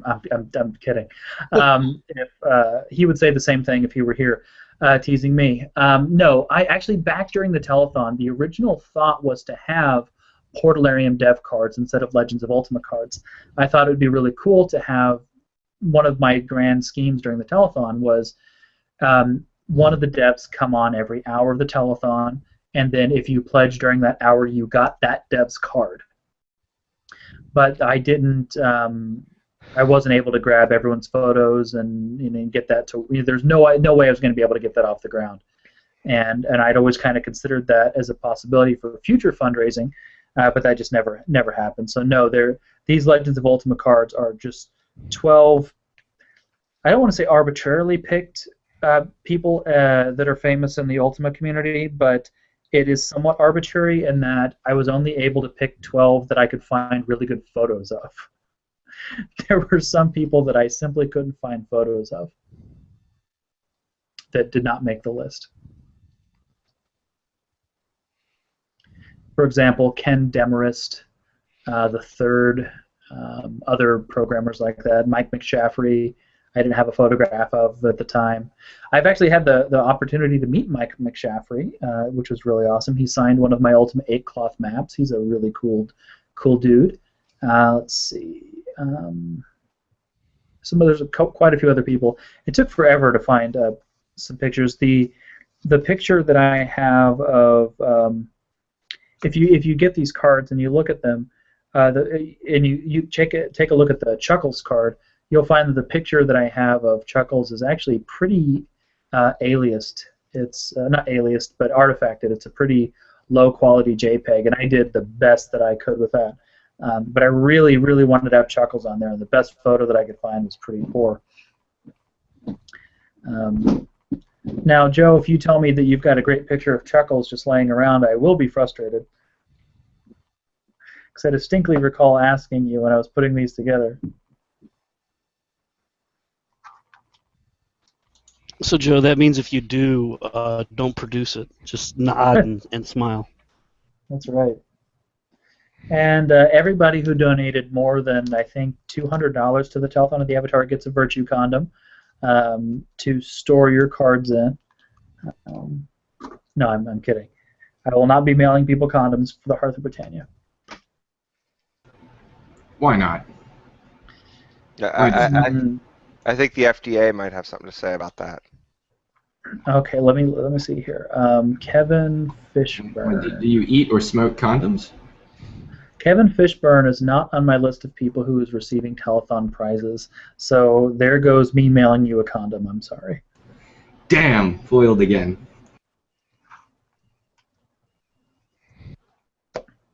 Yeah, so don't forget, he's not here, David Peters, Beard Commander. David Peters, so this art, something that's really special about this artwork, let me grab one that's taken with a sun at, relatively high in the sky. David Peters, come on, focus, you twat. David Peters rendered these architectural figures for me in AutoCAD, and then I took them and composited them and touched them up a little bit in Photoshop. So this was a joint effort between the two of us. I kind of had the overall idea, and he provided the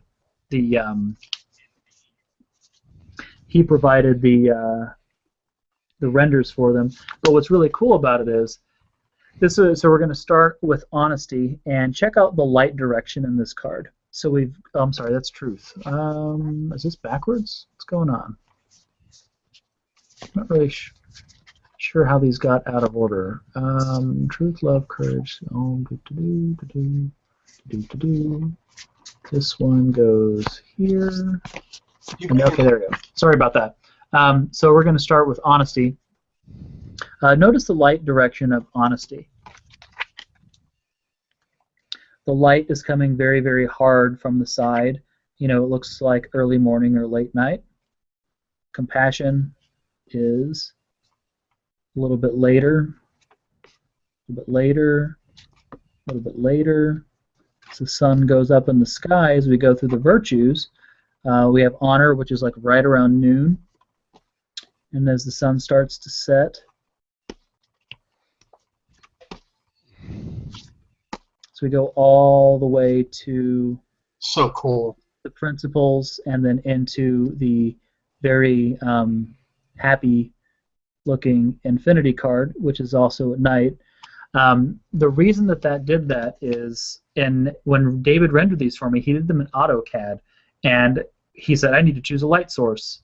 And I said, well, put a light source in. He said, well, I can't just put in a light source arbitrarily. It's AutoCAD. I have to tell the sun what latitude and longitude I'm at, and it's ridiculous because AutoCAD is like that.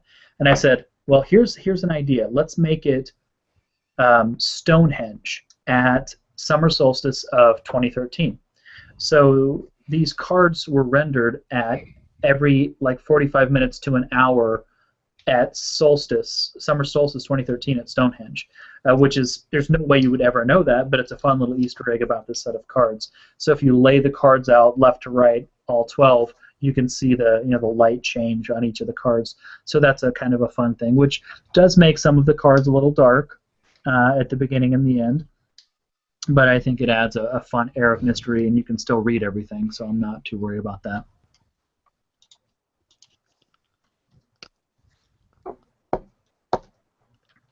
So what's new in Shroud? R7. I believe R7 is going to be available all weekend for RTX. Yep, it's going to open all weekend. Yep, all weekend. Say that again, Andrew? Yeah, it was announced last week, and then again today by Dallas that it'll be open all weekend.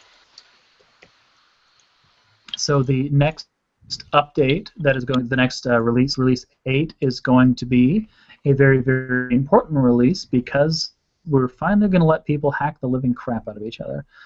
PvP opens up in release 8, which is going to be very cathartic for many people. Which, of course, Lum already shared pictures of him hacking Darkstar to pieces in PvP practice. Did that make you happy, Amber? To see Lum hack Darkstar up, yes. I was excited. Go ahead, Matthew. I was excited for skill advancement in death, but I guess I'll just have to PvP people instead. Skillet advancement in death, only in gaming. I heard skillet advancement, so I'm like, is this a cooking thing? So Amber Rain is going to be the first person that's not a Portalarium employee to receive one of the Hearth of Britannia Legends of Ultima cards. She's, I'm not sure if it's arrived yet, but she's got an Ultima Online on the way with a signed Lord Blackthorn card in there because she has this perfectly normal, rational, healthy obsession with Starlong. Has that arrived yet, Amber? It has not arrived, and I'm like, I keep looking at the post office every day going, Ultima Underworld, I want it, I need it, and then of course, the added Darkstar Blackthorn card is just a bonus, yep. And a whole bunch of condoms and stuff. Let me see. I'm not sure how well the tracking works once that passes into Canada. I'm going to look up the tracking number on that. I actually got a really good score on an Underworld recently. An Underworld 1 complete with runes for $40. Holy, that's a good deal. Nice. Well, the situation was someone had put it on eBay, and they didn't really bother to put very much in the description or the title, and they had several photos, and they said you get what's shown in the photos, and at the top of one of the photos, I could see the edge of the rune bag. No runes, nothing else. So I sent him a message saying, "Hey, do you have the silver runes that are with that little bag that's in the photo?" "Oh yeah, there's they gave me the count and everything." And I'm like, "Sweet," and jumped on it. So There that you was, go. that was pretty exciting. So Amber, I just tracked your package. The last update was really, really helpful. It departed the sort facility in Austin, Texas. Really helpful. That's handy, yeah. I don't expect it'll be here for like a week or a week and a half. Usually that's what it takes to get things from here down to Colorado, so I can just imagine the same about for Austin. Well, I hope that it gets there really, really, really soon. I know that you've been excited for that. Brian, how are you? Are you there? Are you frozen? Because Adam looks frozen to me. I'm here. Hello? Hey, there you are. Your little everyone's portraits at the bottom are just not updating. Google Plus is really having a problem tonight. Clearly, they're not using that extra money they're getting off those auctions.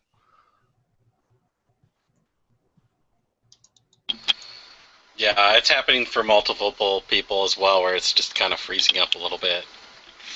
But the audio's fine. Yeah, the audio has been good for me. Good. So yeah, Brian, tell us how you've been lately. I haven't heard from you in a while. We haven't been graced with a rooster in a while. I don't know if we can. We haven't had a rooster meet in a long time. It just feels strange. When is the rooster? Oh no. It's summer. I think they're all dying of the heat. No.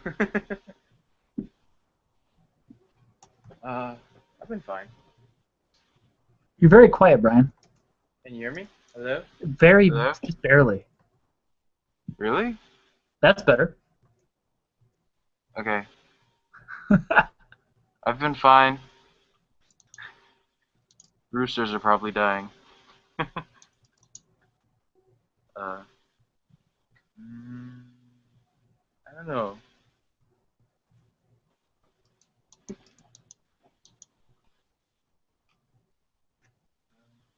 There we go. So Adam Burr looks like he has vanished. And yeah, so does anybody else have any announcements? We are about 8 minutes away before closing toasts, which I'm going to have to go grab another beverage for. Well, I was just talking to Winfield Pack Slayer, and in Release 8, we are going to attempt to build a much larger stage and possibly have a play on it. So hopefully he doesn't mind that I told you guys that, but I thought it was pretty cool, so we're excited. Will this be the first play that's happened in game? As far as I know. I don't know if they had any plays or not yet. I just built the stage. I believe it will be. I just built the stage because I saw these benches and I'm like, oh, I could totally build a stage out of that. And now it's just turning into this big thing. It's pretty exciting. One of my favorite things to do with the deco system is if you take a shelf, you can put the shelf on the wall, and then you can put an object on the shelf, and then you can reposition the shelf and then rotate the shelf, and the object stays stuck to it. So I like to have a lot of upside down candles. I don't know why, but that amuses me a whole lot. That's my favorite thing to do with the deco system.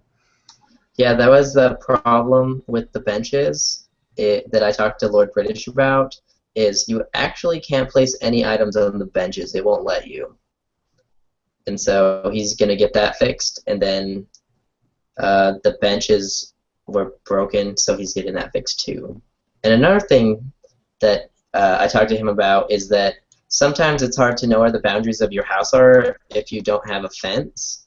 And so quite possibly they're going to add in a locked boundary glow for when you're placing items.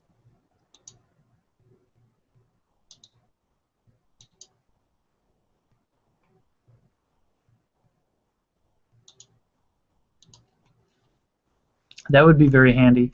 The only problem that I've really run into with the Deco system when I play with it, of course, and everybody has this problem, is I can't seem to figure out why I can't put lights in certain places, and I swear that I can put them there, and then I can't put them there, and I think that's being worked on. And the other thing that I'd really like to be able to do, and I know this is so easy to abuse, but God, I want to be able to hang stuff on the outside of my house. Yeah, it wouldn't let me put a light outside my house. I'm like, why can't I put a light on my house? Tapestries, rugs, carpets. I just want to cover my house in stupid stuff. So well, the big one that I've been trying to push for is the tapestry, because then people can put their coats of arms on their tapestry and hang it on the outside of their house. Then from far away, people be like, oh, that's Styles' house or whatever. I pick on Style because he's got a very memorable coat of arms that he wants. Well, it's hard to tell which house is yours sometimes when there's like a lot of the same houses in the area.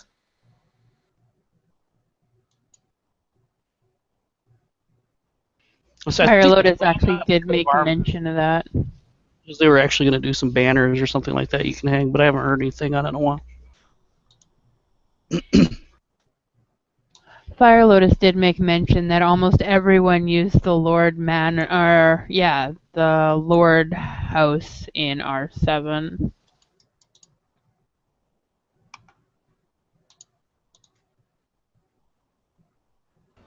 I have an announcement. I've actually temporarily ramped down work on Sanctimonia in order to take a vacation by working on and finishing a much smaller project, the anti-MMO, basically a sci-fi shoot 'em up.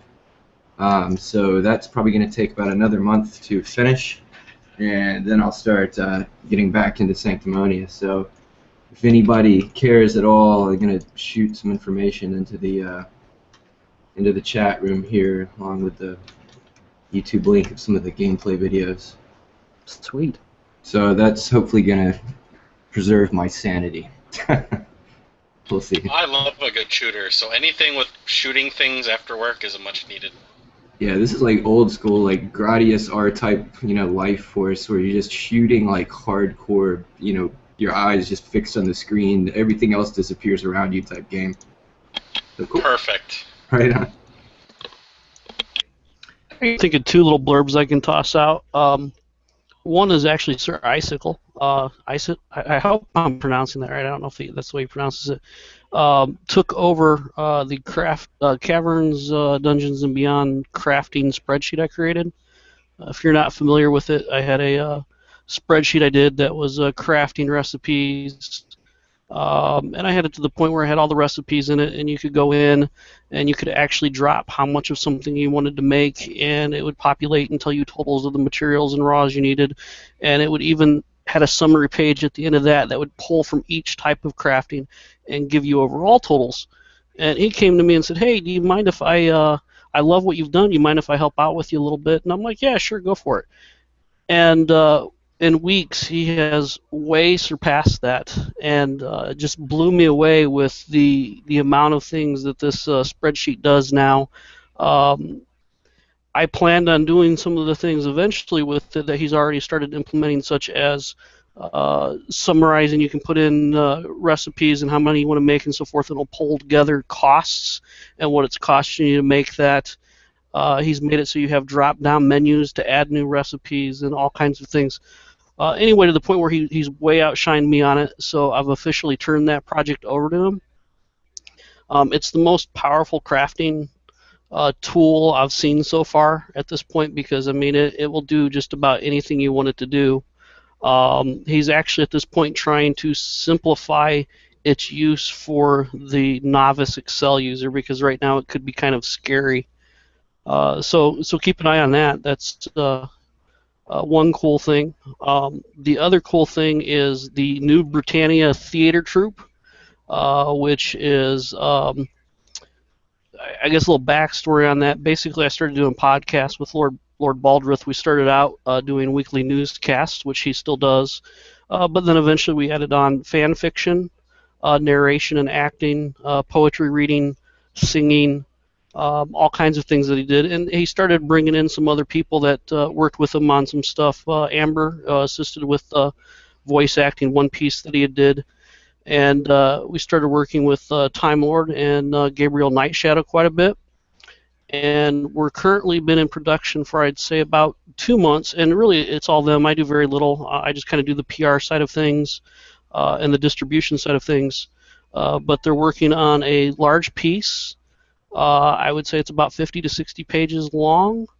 And I would say there's probably somewhere around 30 people voice acting the piece. I'm not going to reveal who all the people are. We do have some special guests. I will say to put pressure on Joseph. Joseph is doing one of the characters in the piece. I thought I was doing 2 characters actually. Yeah, actually, I think you did They ended up putting a second character on you. Yeah. Amber's done some characters in it. Yeah. A lot of other community people, and then some all-star guests that. One of the reasons I don't want to say who all they are yet is because if they don't come through and we have to replace them, I don't want there to be any disappointment. But we even have some prominent people from outside of the Shroud of the Avatar community doing a voice or two. So it should be pretty cool. It'll probably be aired in parts, but I figured they'd yell at me if I didn't do a plug on that for them. So. Yeah, that's true. I was asked to do some voiceover for this. I was like, hey, do you want to do some voiceover? I was like, yes, I'm going on vacation. And then as soon as I got back from vacation, I was like, yes, I've got a sinus infection. And then so now, yeah, I'm probably going to look into start doing some voiceover for that. Or not voiceover, but voice acting for that this Saturday, since I had to break out all the equipment to do that anyway, to say, yo, Holmes, on that video that we saw earlier. Well, you're definitely not the last one, so don't worry. The pressure's not on you yet to where we're going. Joseph, man, you're holding up this production. I'm thinking it will probably air in 3 to 4 weeks, but don't lawyer me on that. Fair enough. So, real quickly, High Violation. Welcome to Hearth of Britannia. I'm not sure how many Dragonsmeets you've made it to, but I know I've talked to you in various hangouts in the past, so I'm really glad that you're here.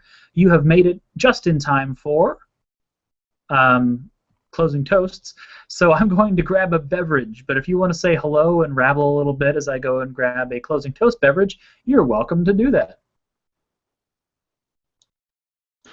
Well, hello. Hi, guys. Anybody that doesn't know me, I think I know everybody in here. Except for Brian, I'm not sure if I know you. But, yeah, I'm Violation, and I essentially just like to chat, hang out, and say hi and get to know everybody. So, I see I've missed all the fun. If I came in time for the closing toast, then I missed everything. But I was taking the kids out to... Oh, all the fun happens in the after-rabble, you know that. Yeah, but you just missed the bad parts. We can't. You'll find out. Make any viewers sad, so we want to keep it to where they have hope. No, but yeah, we went out to a fireworks show and watched fireworks for 15 minutes and got caught in traffic for 45. You know how it goes. So, yeah, no. I wanted to say congrats to. Link, Matthew. I'm sure you guys probably already talked about it a little bit, but glad to see that he got his thing going. And I guess I was kind of curious if you guys talked about some of the PvP stuff that's coming up. Oh, I said it. He's gone, so I can get away with it. Sorry. Very briefly, just something about Darkstar getting hacked into pieces, I believe. Yeah, Actually, Lum showed the picture of him beating on Darkstar. I did mention that. It's on the wiki. It's on Lum's wiki page. If anybody wants to reference it, it will be forever held in anybody's access. It's cataloged and it's available. Link to it as much as you want. It's yes, excellent. I was waiting to see a Lord British PvP match, death match outcome. I don't think he's gonna take his God mode off. Well, I know I made it brutally clear to Richard that I aim for his head, and I'm pretty sure he's going to avoid me from now on completely in game.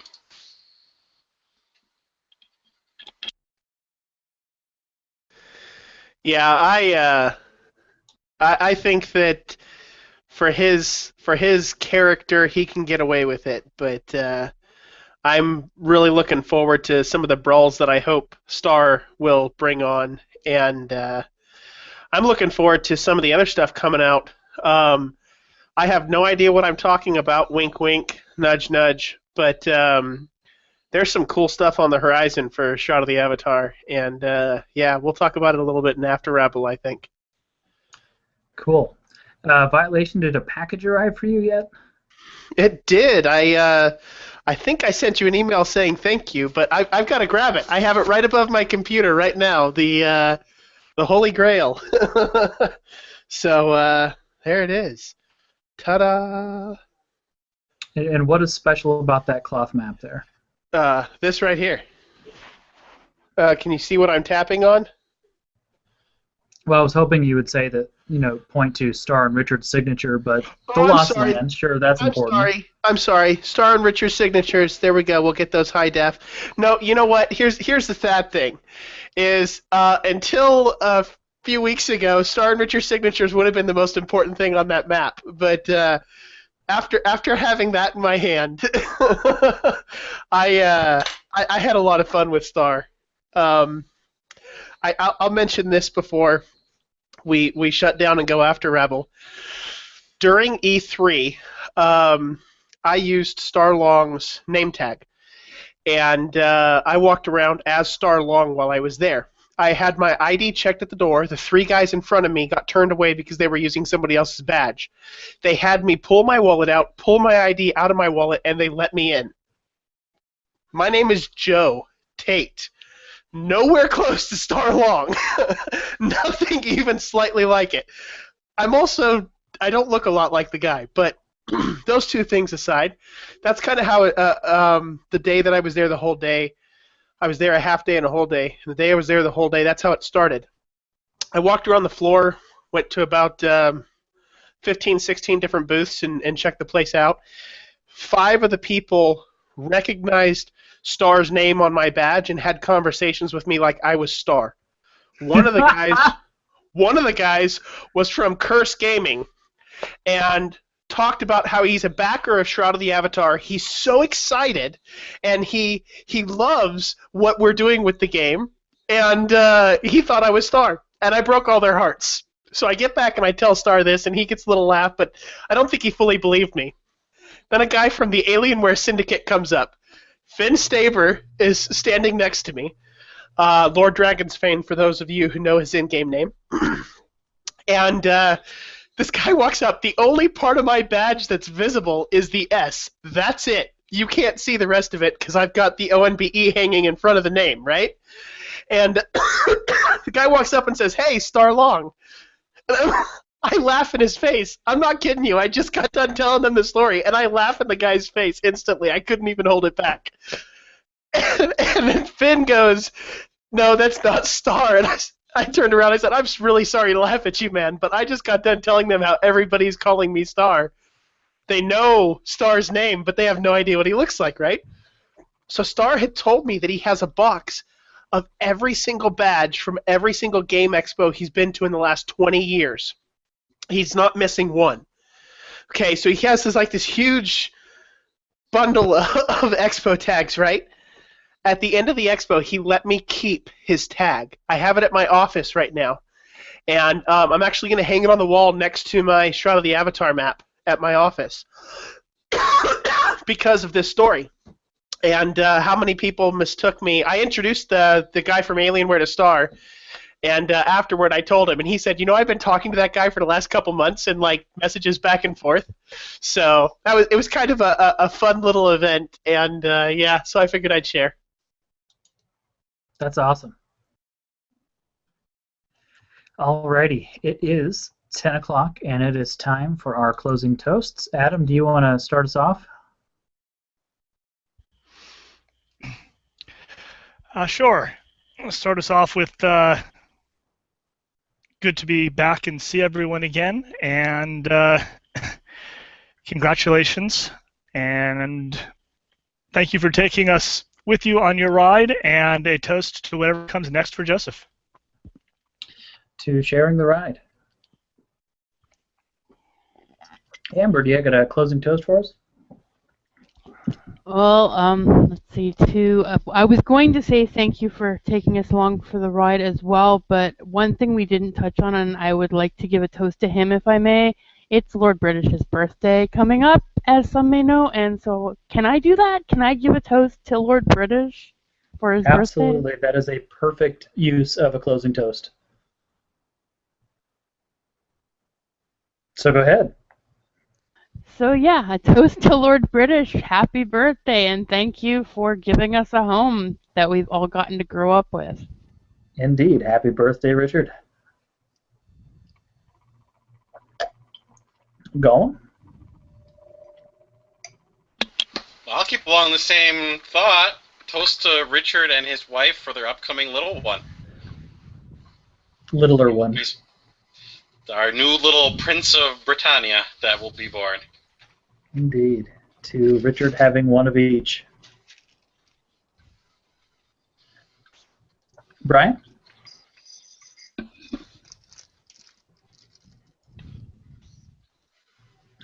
Looking frantically for a beverage.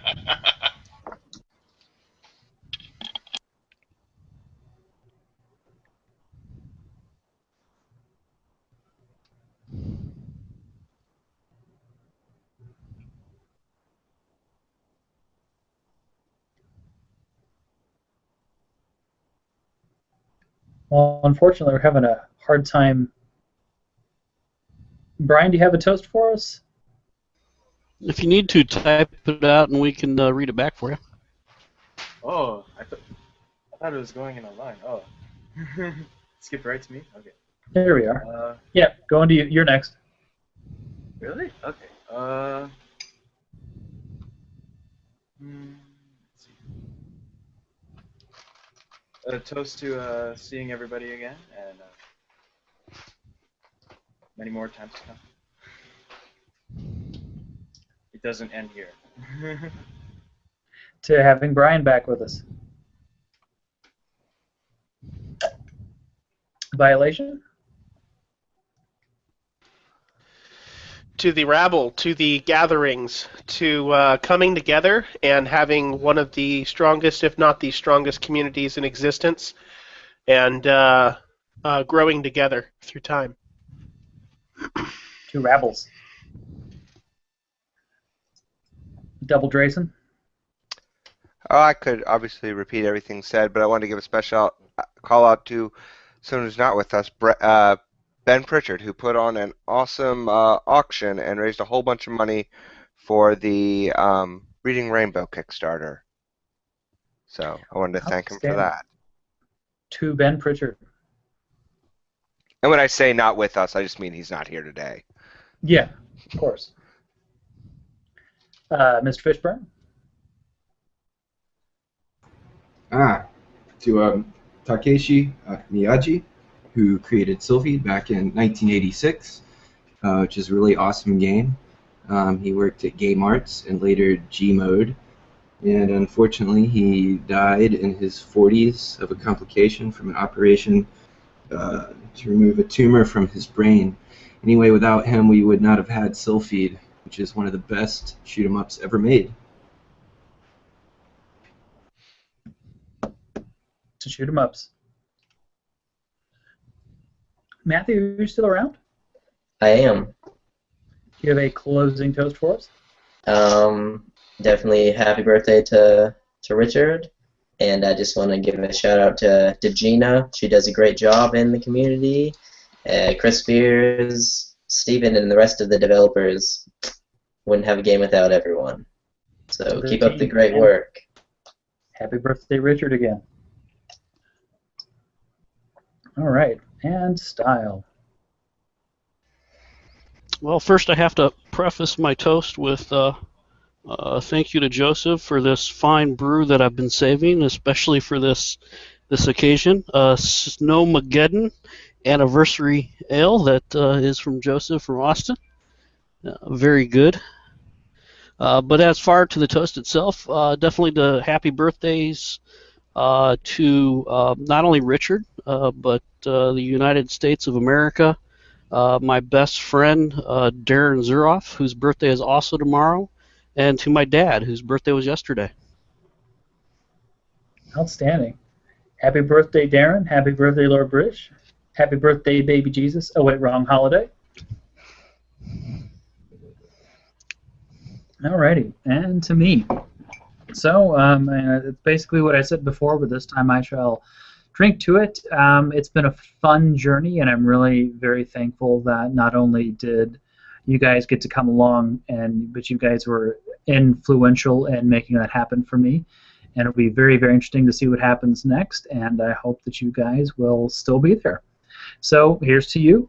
The ubiquitous to you cheer, but it is to you. So thank you guys. And with that, I am Rustic Dragon, here with many of the regulars of the Hearth Britannia community for our first Dragonsmeet in like a month, which again I'm sorry for. Check out eBay auctions. Check out all kinds of fun stuff. Shroud of the Avatar is staying open. Release 7 is going to be playable all weekend for RTX. Come see us at RTX. It's going to be awesome. And we're going to go offline and proceed to have all kinds of fun of after Rabbly stuff. I'm just imagining it's going to go downhill really quickly with a lot of the stuff we talked about, specifically the extra bits that are included in the Ultima merchandise that is shipping out. But yep, so have a good one. We'll see you next time.